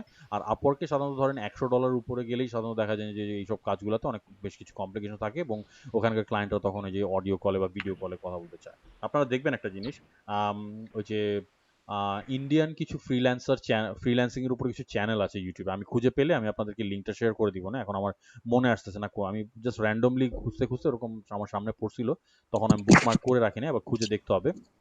আবার বাংলাদেশের ওই যে ফ্রিল্যান্সার নাসিম যিনি আছেন সবচেয়ে নামকরা ফ্রিল্যান্সার, উনার চ্যানেলও আপনারা দেখবেন এবং কিছু ভিডিও আছে যেখানে উনি আর কি ক্লায়েন্টদের সাথে কথা বলতেছেন ভিডিও কলে। ওটা আপনারা ওখান থেকেও চাইলে দেখে নিতে পারেন যে কিরকম সিনারিওটা ভাইয়া, হয়। ফাইবারে কি কলিং করে কথা বলা যায়? না, ফাইবার মানে ওই সফটওয়্যার দিয়ে হবে না, সেই ক্ষেত্রে হয়তো বা অন্য কোনো প্ল্যাটফর্মে হয়তো ডাকবে, হয়তো হোয়াটসঅ্যাপে ভিডিও কল করতে চাইবে বা এরকম কিছু। ভাইয়া, এরকম তো আমার জানা মতে হচ্ছে ফাইবারে নিষিদ্ধ করা হচ্ছে, ফাইবার এটা পার্সোনালি নাকি জি কন্টাক্ট ভাইয়া, করা যায় ফাইবারে না। পার্সোনাল কোনো কিছু শেয়ার করা নিষেধ। That is true, that is true. Email বা ফোন নাম্বার, হোয়াটসঅ্যাপ কোনো কিছুতেই হুম হচ্ছে হুম কন্টাক্ট করা যায় না। ওইটা আগে এক সময় করতো, এখন এই জিনিসটা যে রিসেন্ট যে আপডেটটা আসছে ফাইনাল, ওখানে এই জিনিসটা রেস্ট্রিক্টেড করে দেওয়া হয়েছে। বাট যেটা হচ্ছে যে এখন শুধুমাত্র যে ফাইবারই অর্ডার পাবেন এমন কোনো কথা নাই। এখন আপনার ক্লায়েন্ট আপনার কাছে বিহ্যান্সের থ্রু আসতে পারে, ডিজাইন হিল আছে, 99 ডিজাইনস আছে, ওগুলোর থ্রু আসতে পারে। তো এইসব মাল্টিপল যে প্ল্যাটফর্মগুলো, ফাইবারে ব্যাপারটা এখন অনেক স্ট্রিক্ট হয়ে গেছে। ফাইবার এখন আর ফাইবার প্ল্যাটফর্মের বাইরে যেতে দেয় না। আপওয়ার্কে যেটা হচ্ছে যে আপওয়ার্কের ক্লায়েন্টরা খুব বেশি প্রফেশনাল, এবং তারা এই জিনিসটা অ্যাটলিস্ট শিওর হইতে চায় যে আপনি কাজটা ঠিকভাবে বুঝছেন। তো সেটার জন্য যদি ভিডিও কল করা লাগে সেটাও তারা করতে রাজি, অডিও কল করা লাগে সেটার জন্য তারা করতে রাজি। So basically you need to be prepared in every form and in every way to communicate with your client. Okay, শুধু ফাইবারের কথা মানে ফাইবারের মধ্যে থাকলে হবে না, ফাইবারের বাইরেও যেতে হবে। ওকে। আর হ্যাঁ, ফাইবারে এই জিনিসগুলো হয়তো আপনি করতে পারবেন না। ফাইবার একটা সময় এই জিনিসগুলোর ব্যাপারে একটু ফ্লেক্সিবিলিটি ছিল। এখন ওগুলা স্ট্রিক্ট হয়ে গেছে। বাট ফাইবারে যদি বড় প্রজেক্ট হয়, অনেক বড় প্রজেক্ট হয়, সেক্ষেত্রে ক্লায়েন্টরা হয়তো অন্য তাদের তাদের কোনো পোর্টাল থাকে বা তাদের কোনো সিসকো ওয়েবএক্স কোনো একটা প্লাগইন থাকে, ওগুলোর মাধ্যমে আলাদা করে একসময় করতো একসময়, আমি যতদূর জানতাম আরকি। এখন করে কিনা I don't know। এখন হয়তো বা ওইটাও হয়তো ওইটার ব্যাপারে হয়তো রেস্ট্রিকশন চলে আসতে পারে। বা ফাইবার অথরিটি এখন যেটা করতেছে, খুঁজে, খুঁজে বিভিন্ন জিনিস এখন আটকে দিচ্ছে। যত ওয়েজ বা যত লুপ হোল আছে ফাইবার প্ল্যাটফর্মের বাইরে গিয়ে ভিডিও কল বা অডিও কলের মাধ্যমে কথা বলে একটা অর্ডার লক করার, সেই জিনিসগুলো এখন আস্তে আস্তে বের হয়ে, এগুলো এখন আস্তে আস্তে ব্লক করে দিচ্ছে। But on the other hand, Upwork is much more flexible. আপওয়ার্কে যেমন আমাদের একজন মেন্টর আছেন, উনার একজন খুব পুরনো একজন ক্লায়েন্ট আছেন, যার সাথে উনি প্রায় 7-8 বছর হয়ে গেছেন কাজ করতেছে। প্রতি মাসে ওই ক্লায়েন্টের কোনো না কোনো কাজ থাকে এবং তাদের ওয়েবসাইট এবং তাদের সোশ্যাল মিডিয়া প্রেজেন্স ম্যানেজমেন্ট, সেই জিনিসগুলো উনি করে থাকেন। তো ওনাদের যেটা দেখছি যে ওনাদের ফেসবুকেও যোগাযোগ হচ্ছে, আবার হোয়াটসঅ্যাপেও যোগাযোগ হচ্ছে, মানে সাধারণত কুইক কুইক কোনো কিছু শেয়ার করার জন্য ইয়েতে হোয়াটসঅ্যাপে তারা যোগাযোগ করে থাকেন। অডিও কল, ভিডিও কল সবই হচ্ছে। তো এরকম দেখা যাবে যে ফাইবারে হয়তো কাজ করতে গেলে ওই ফাইবারের ক্লায়েন্ট আপনাকে হয়তো আপনার নাম ধরে হয়তো সার্চ দিল, আপনাকে সার্চ দিয়ে আপনাকে লিঙ্কডইনে খুঁজে বের করলো। লিঙ্কডইন থেকে খুঁজে বের করে ওখান থেকে আপনার ইমেল আইডি বা স্কাইপ আইডি নিল। ফাইবারের মেসেঞ্জারে যে আপনার এগুলা সাপ্লাই করতে হবে এমন কোনো কথা নাই। তো এই জন্য আমি যে শুরুর দিকে দুইটা ক্লাসে আমরা আলোচনা করছিলাম যে আপনাদের অনলাইন যে প্রেজেন্সটা সেটা মেনটেন করার জন্য। ওকে। সো এই জন্য আপনাদের যে ভার্চুয়াল প্রেজেন্সটা যদি আপনারা ঠিক মতো মেনটেন করবেন, আপনাকে যাতে গুগল সার্চ দিলে বা লিঙ্কডইনে বা ফেসবুকে বা যেখানেই হোক আপনাকে যদি সহজে খুঁজে পাওয়া যায়, তখন দেখবেন ক্লায়েন্টরা আপনাকে ওখানেও অ্যাপ্রোচ করতেছে। এবং ফাইবারে কিছু চালাক ক্লায়েন্ট আছে, তারা যেটা করে যে যেই ফ্রিল্যান্সের সাথে কাজ করছে তাকে হয়তো অন্য জায়গায় খুঁজে বের করতে দেয়। কারণ আহ, এই যে ফাইবারে যখন একটা ক্লায়েন্ট একটা কাজ করায় নিতে চাচ্ছে, ক্লায়েন্টকে কিন্তু একটা পার্সেন্টেজ ফাইবারে পে করা লাগতেছে। ওটা ক্লায়েন্টদেরও অনেক সময় ভালো লাগে না জিনিসটা। প্লাস আপনার জন্য তো এটা ডেট্রিমেন্টাল যে আপনার ইনকামের একটা পার্সেন্টেজ কিন্তু ফাইবার কেটে রাখতেছে। সো এই জন্য অনেক সময় যেটা করে ক্লায়েন্টরা ওই ফ্রিল্যান্সারকে যদি ভালো লাগে, ফ্রিল্যান্সারের কাজ যদি তাদের পছন্দ হয় বা ফ্রিল্যান্সারের সাথে কমিউনিকেট করে যদি তারা স্বাচ্ছন্দ্য বোধ করে, তারা যেটা করে তারা তাকে ফেসবুকে অথবা লিঙ্কডইনে খুঁজে বের করে ওখানে হয়তো আপনাকে নক করবে। সেটা তো আর ফাইবারে কোনো স্ক্রিনিং করতে পারবে না। তো সেই ক্ষেত্রে আপনাকে প্রিপেয়ার থাকতে হবে এরকম আউট অফ দ্য প্ল্যাটফর্ম কাজ করার জন্য। বোঝা গেল ব্যাপারটা?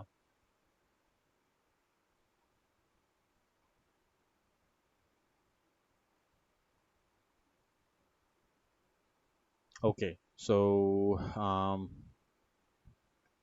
now the final client, এখন ফাইনাল যে ইয়েটা হবে সেটা হবে ভিডিও কলের মাধ্যমে।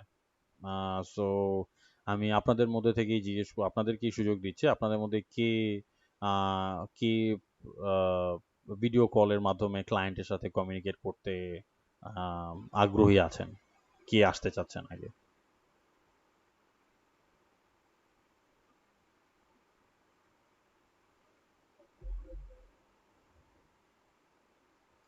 আচ্ছা, আমি আগে আমার ক্যামেরাটা অন করি।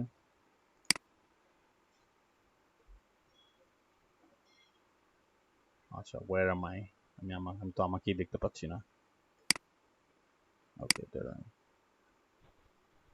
জি স্যার, দেখেছি। বাট আমি এখনো দেখতে পাচ্ছি না। where am I? Okay, now I can see myself. আচ্ছা, এখানে গ্রিডটা একটু চেঞ্জ করে দিই। হোয়াট? আচ্ছা, আচ্ছা, ঠিক আছে, এটা ঠিক আছে।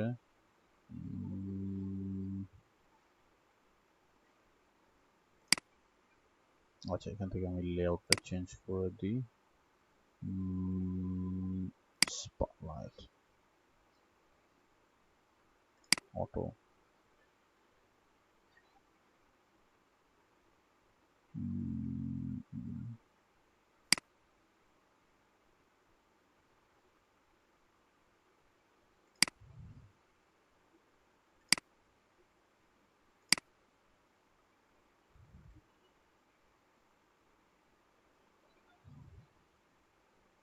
আচ্ছা, so I hope you can see me.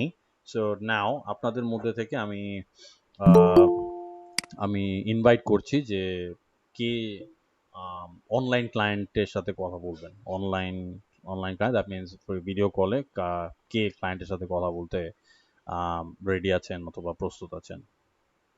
Anyone? Nasrin Sultana উনি অলরেডি কমিউনিকেট করলেন, হালিমা জান্নাত উনিও কমিউনিকেট করলেন অলরেডি, দুজনেই ভালো করেছেন। So who is gonna B the next one? ভাইয়া আমি আসতে পারবো। আচ্ছা, কে বলছেন আপনি? সামসিয়া। আচ্ছা, Shamsia. Okay, so yeah, so if you're able to turn on your video, that would be nice. Okay, give me a moment. Okay, sure. আপনারা সবাই ক্লিয়ার শুনতে পাচ্ছেন তো, right?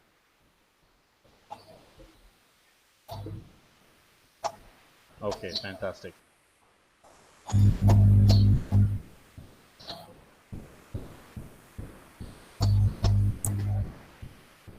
Okay, just let me know when you're ready, right? তখন আমি শুরু করব। জি ভাই আমি ready. Okay, cool. Okay, so all right. So your name is kind of difficult for me to spell actually. So how do you pronounce it? Is it Samsia or Shamsia? How do you pronounce it? I pronounce it Samsia. Samsia. Okay, that's a very difficult name for a chap like me from all the way to New South Wales. Anyways, so I brought you up here to talk about the order that I have pending. So I see that you requested my attention regarding this project that I have going on.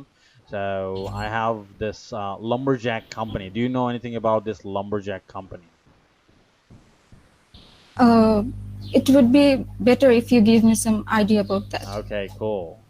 What I'm going to do now is I'm going to share my screen. If you can see it, let me know. So I'm going to explain you what a lumberjack company is. I don't have too much time, actually. Okay. Okay, so can you see my screen right now? Yes, sir. Yes, sir. Okay, cool. Okay, so check this out. So this is actually kind of like a new thing in Australia. So in Australia, we are going to have a lot more lumberjack companies. So these hungry jacks, they are actually forming these companies these days. So I want my company logo looks something like this. All right. So what we do is we actually go out in the woods and we chop down the trees. All right, and we sell those woods for a lot of dollars, a lot of Australian dollars. So what I want from you is now that you have seen what my logo looks like, I need a visiting card from my company. Okay, so you've seen my logo, it's black and white, pretty simple. So it should be not much of a, it shouldn't be a much of a big deal for you to make a visiting card for me. So you see, chaps like us, we don't use visiting cards that often, but these days we are actually running multiple liaison with lots of corporate companies, and the corporate companies, they don't talk to you without visiting cards. And when you need to go see the bank man at the bank or the bank manager at the bank, they don't talk to you unless you have a visiting card, or they don't think that you're credible without a visiting card. So I need a visiting card real quick. So how fast can you make one? So I can do that within 2 days, based on actually it's based on your requirement.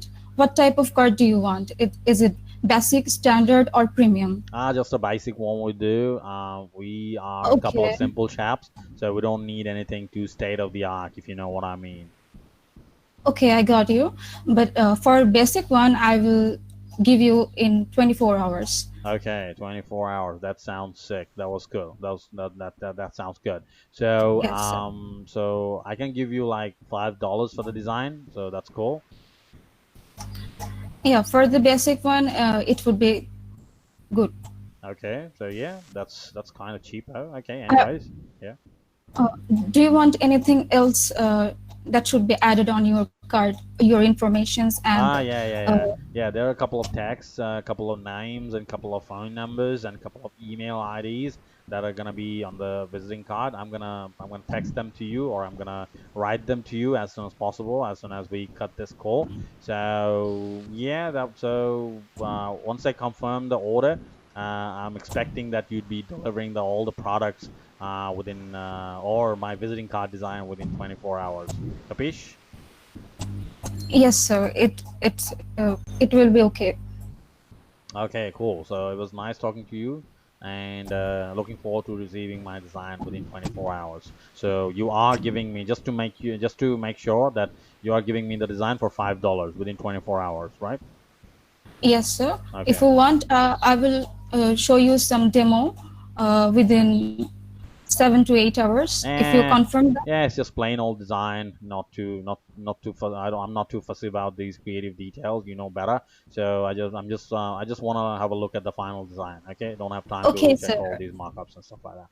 In that case, you believe me. Okay, I got it. I will do my best.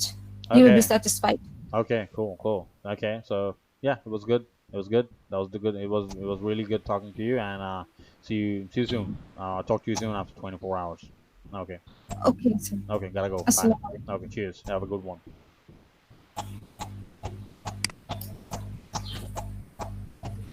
Acha. So that was the end of the conversation. So what do you people think about this? আপনাদের এটার ব্যাপারে কি মনে হচ্ছে? ভাইয়া হেদায়েতি আপু did very good. Okay. Hedayanti Apu, yeah, she did very good indeed. Acha, any other observations, any other opinions?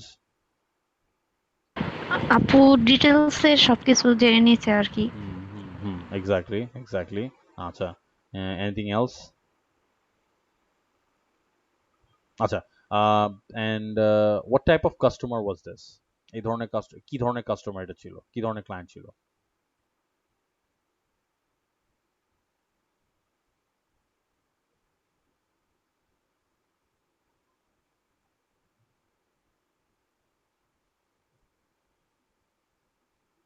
আপনাদের কি মনে হচ্ছে যে এটা কি ধরনের ক্লায়েন্ট ছিল? কি টাইপের ক্লায়েন্ট এটা? মানে এরকম একদম টাইপ ধরে বলতে হবে না, বাট কি ধরনের, আপনাদের কি ধরনের মনে হচ্ছে নরমাল স্যার, টার্মসে? কনফ্লিক্ট অ্যাভয়েডার টাইপের, মানে কোনো ধরনের কনফ্লিক্ট চাচ্ছে না উনি, মানে একটা ডিজাইন দিলেই ওটাতে করে দিবে। আচ্ছা। কনফ্লিক্ট অ্যাভয়েডার এক্স্যাক্টলি না, এটা ছিল অ্যাকচুয়ালি, মানে আমি যে টাইপটা আর কি অ্যাকচুয়ালি, হ্যাঁ হয়তো একটু মিক্স হয়ে গেছে হয়তো, বাট যে টাইপটা আমি অ্যাকচুয়ালি পোর্ট্রে করতে চাই, যেটা কাইন্ড লাইক কম্পিটিটর টাইপের, একটু স্ট্রিক্ট, কারণ একটা হ্যাঁ মিক্স, তানহা সুলতানা বলছে মিক্স, একটু মিক্স ছিল, একটু কম্পিটিটর একটু কনফ্লিক্ট অ্যাভয়েডার, দুইটা একটু মিক্স ছিল, হ্যাঁ।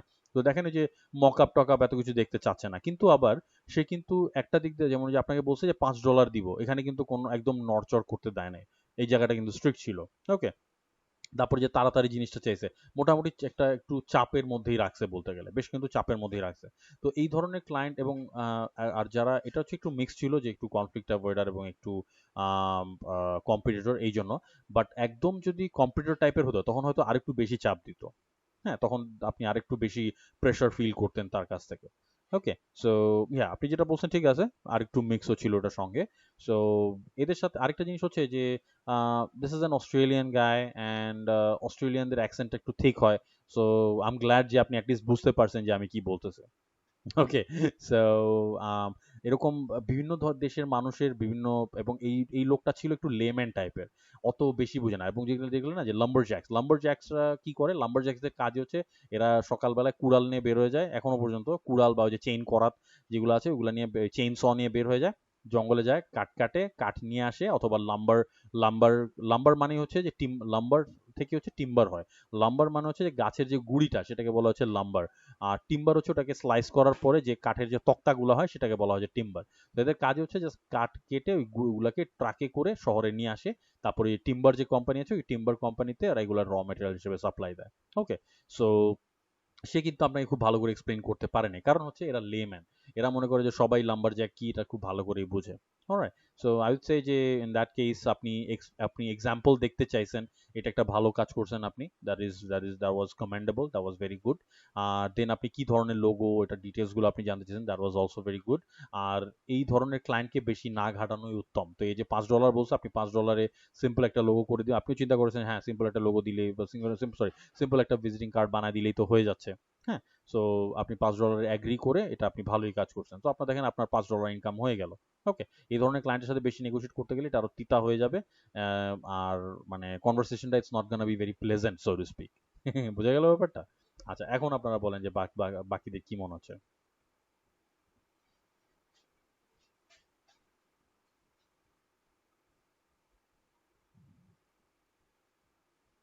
আচ্ছা, কি মনে হচ্ছে? কনভারসেশন করা যাবে, কমিউনিকেট করা যাবে? হ্যাঁ ভাইয়া, করা যাবে ইনশাল্লাহ। আচ্ছা, এখন একটু একটু সাহস লাগতেছে আগের চেয়ে বেশি? জি ভাইয়া। সোজা কথা যে এখানে তো হয়তো আপনারা আমার সাথে কথা বলতেছেন এই জন্য অতটা ইয়ে নাই, অপরিচিত একটা মানুষের সাথে কথা বলতে গেলে হয়তো আরেকটু জড়তা থাকবে, একটু সময়, বাট কিছু না, এটা জাস্ট প্রথম 2-3 বার থাকবে, আস্তে আস্তে এই জিনিসটা ইজি হয়। যেমন যে আম, যেমন শামসিয়া কথা বললেন, নাসরিন কথা বলেছেন, দেন হালিমা আপু কথা বলেছেন। সো নেক্সট টাইম ওনারা যখন আবার আরেকজনের সাথে কথা বলেন দেখবেন যে এর চেয়ে আরো ফ্লুয়েন্ট থাকবেন, এর চেয়ে আরো বেটার থাকবেন তারা, আরো বেটার ওয়েতে তারা কথা বলতে পারবেন। তো দ্যাট ইজ হাউ ইট গোস। আপনি যত প্র্যাকটিস করবেন এই জিনিসটা তত আরো বেটার হবে, তত আপনার সংকোচটা চলে যাবে এবং ততই আপনি ইন্ট্রোভার্ট থেকে আস্তে আস্তে এক্সট্রোভার্টে পরিণত হবেন। বাট আপনাদের এই যে পরিণত হওয়াটা, ইট উইল বি বেটার, কারণ আপনারা বুঝে কোশ্চেনটা করবেন। এক্সট্রোভার্টদের মতো এরকম জাতা কোশ্চেন আপনারা করে ফেলবেন না। ওকে, এবং আপনারাও দেখবেন যে আপনাদের মধ্যে এরকম এই কি কোয়েশ্চেনিং স্কিলস গুলো এগুলো চলে আসবে। অলরাইট, সো এই হচ্ছে ব্যাপার। অলরাইট, সো আজকে যা যা নিয়ে আলোচনা হলো, আজকে আর ইয়ে করবো না, আজকে এই পর্যন্ত, এই কয়টাই ডেমো আমি দিতে চাইছিলাম। আচ্ছা, সো এখন আমরা যেটা করব, আচ্ছা, একটা সেকেন্ড, শাহিদা আক্তার মনে হয় একটা ইয়ে পাঠাইছেন। আহ, ও আচ্ছা আচ্ছা আচ্ছা, এটা অন্য জিনিস, এটা যে শুনি কিছু লেখা পাঠিয়েছেন, ওটা চেক করে দাও, সেটা আমি পরে চেক করে দেখবো এনিওয়েজ। আচ্ছা, সো আচ্ছা, তো নেগোসিয়েশন স্কিল আর প্রবিং কোয়েশ্চেনের পার্টটা এখানে আমরা আজকে শেষ করলাম। সো আচ্ছা, আফসানা মিম কি কিছু বলতে চাচ্ছিলেন? ওকে, আচ্ছা, সো প্রবিং কোয়েশ্চেন এবং নেগোসিয়েশনের যে পার্টটা এটা পুরাটাই শেষ। এই টোটাল ব্যাপারটা নিয়ে বা এই যে ক্লায়েন্টের সাথে কিভাবে আপনি নেগোশিয়েট করবেন বা কিভাবে কোয়েশ্চেন করবেন, এই জিনিসগুলো নিয়ে আর কারো কোনো প্রশ্ন বা কারো কোনো কনফিউশন?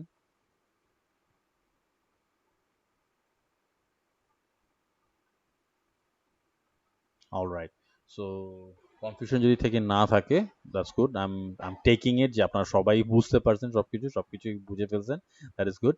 তা নেক্সট ক্লাসে আমরা যেটা করব, নেক্সট ক্লাসে আমরা we are going to talk about presentation. আমরা প্রেজেন্টেশন স্কিল নিয়ে আলোচনা করব এবং প্রেজেন্টেশন কিভাবে করে, প্রেজেন্টেশনের কিছু টিপস এন্ড ট্রিক্স আছে।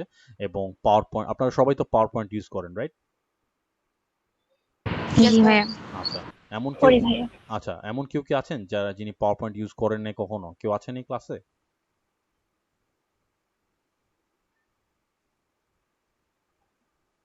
আচ্ছা, ভাইয়া, ফার্স্ট ক্লাসের দিকেই আমাদের পাওয়ার পয়েন্টের কাজ ছিল।